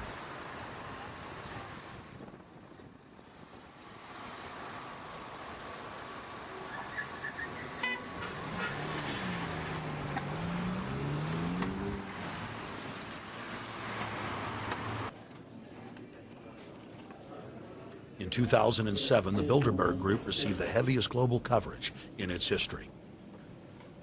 Jim Tucker witnessed press conferences attended by hundreds of members of the media and a new generation of info warriors, like reporter Paul Dornanu of Romania, are tracking the elite, no matter where they hide.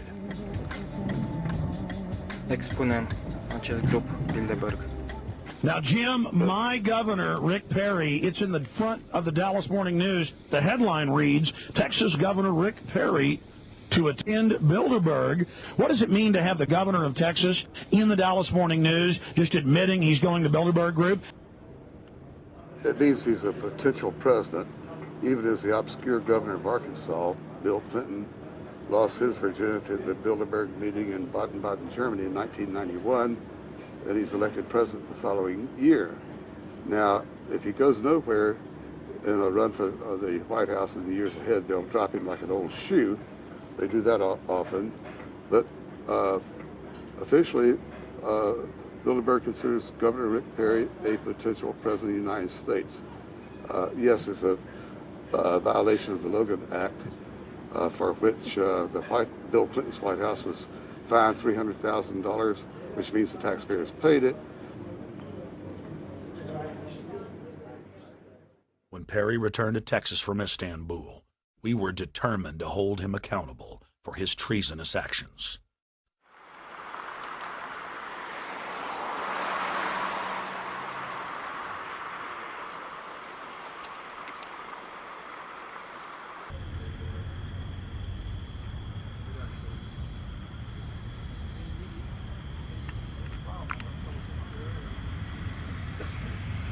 We don't want our roads, our water, our power plants, our entire infrastructure turned over to the New World Order. And we tell you now the people are rising up and learning what you're doing, and they're angry. And they're tired of it. Stop enslaving us. Stop setting up tyranny. Stop going along with the New World Order plan if you've got any soul left, Rick Perry. The First Amendment still exists, Perry, and we're back here again tonight telling you we're not going to put up with it. Long live the Republic. We shall prevail. Death to the New World Order.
Why did the United States attack Libya?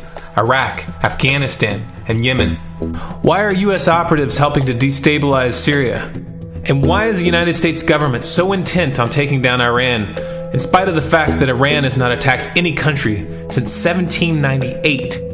And what's next?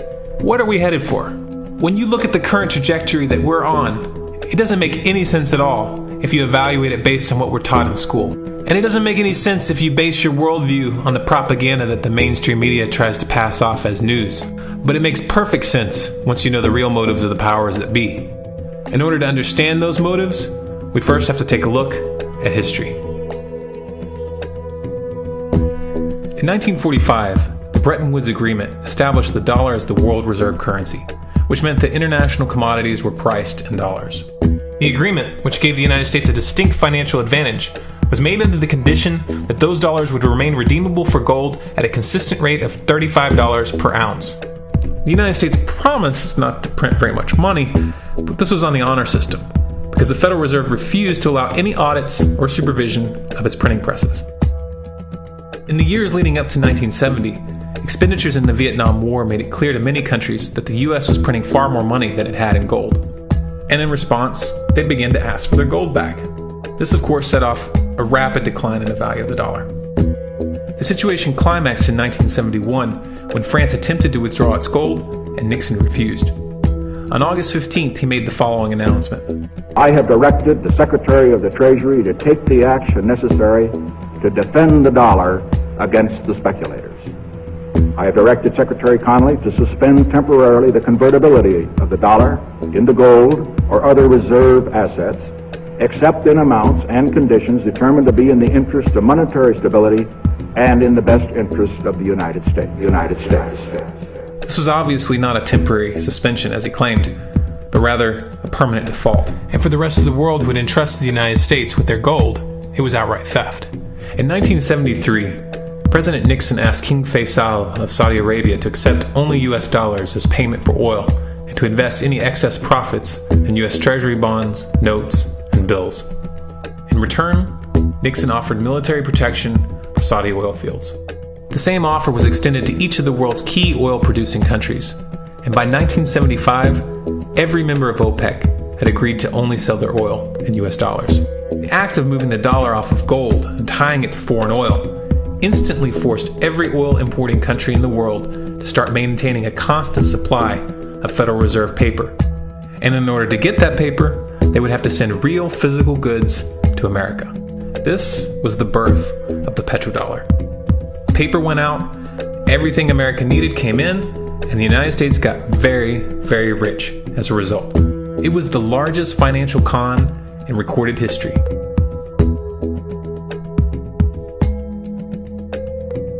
The arms race of the Cold War was a game of poker.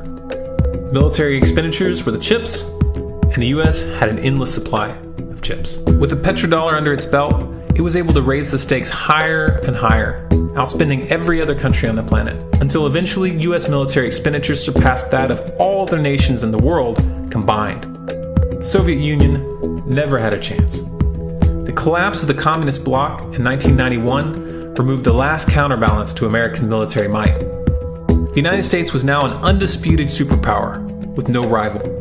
Many hoped that this would mark the beginning of a new era of peace and stability. Unfortunately, there were those in high places who had other ideas. Within that same year, the U.S. invaded Iraq in the first Gulf War. And after crushing the Iraqi military and destroying their infrastructure, including water purification plants and hospitals, crippling sanctions were imposed which prevented that infrastructure from being rebuilt. These sanctions, which were initiated by Bush Sr. and sustained throughout the entire Clinton administration, lasted for over a decade and were estimated to have killed over 500,000 children. The Clinton administration was fully aware of these figures. We have heard that 500,000 children have died. I mean, that's more children than died in Hiroshima. And you know, is the price worth it? I think this is a very hard choice, but we think the price is worth it. Miss Albright, what exactly was it that was worth killing 500,000 kids for? In November of 2000, Iraq began selling its oil exclusively in euros. This was a direct attack on the dollar and on U.S. financial dominance, and it wasn't going to be tolerated. In response, the U.S. government, with the assistance of the mainstream media, began to build up a massive propaganda campaign claiming that Iraq had weapons of mass destruction and was planning to use them. In 2003, the U.S. invaded, and once they had control of the country, oil sales were immediately switched back to dollars. This is particularly notable due to the fact that switching back to the dollar meant a 15 to 20% loss in revenue due to the euro's higher value.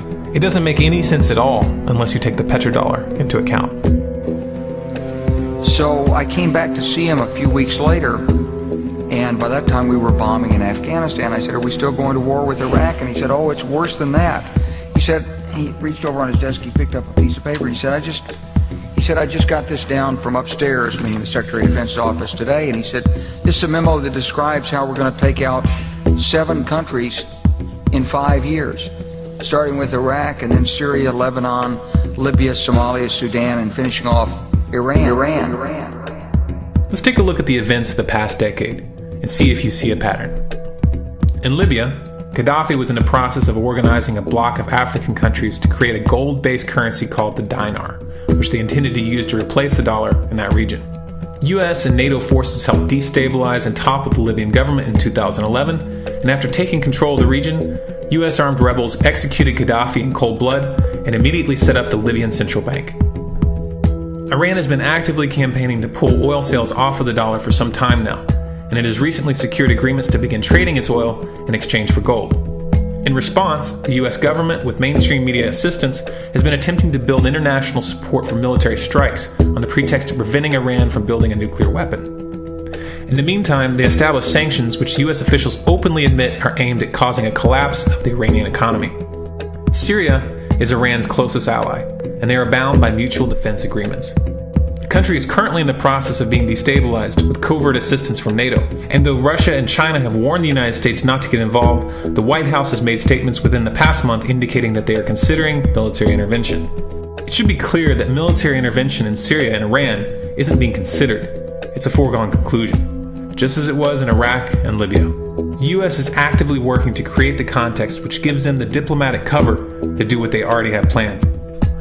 The motive for these invasions and covert actions becomes clear when we look at them in their full context and connect the dots. Those who control the United States understand that even if a few countries begin to sell their oil in another currency, it will set off a chain reaction and the dollar will collapse.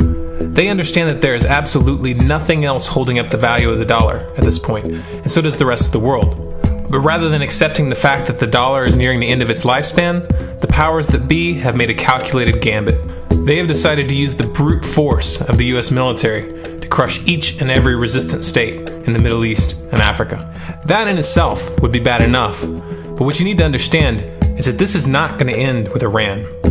China and Russia have stated publicly and on no uncertain terms that they will not tolerate an attack on Iran or Syria.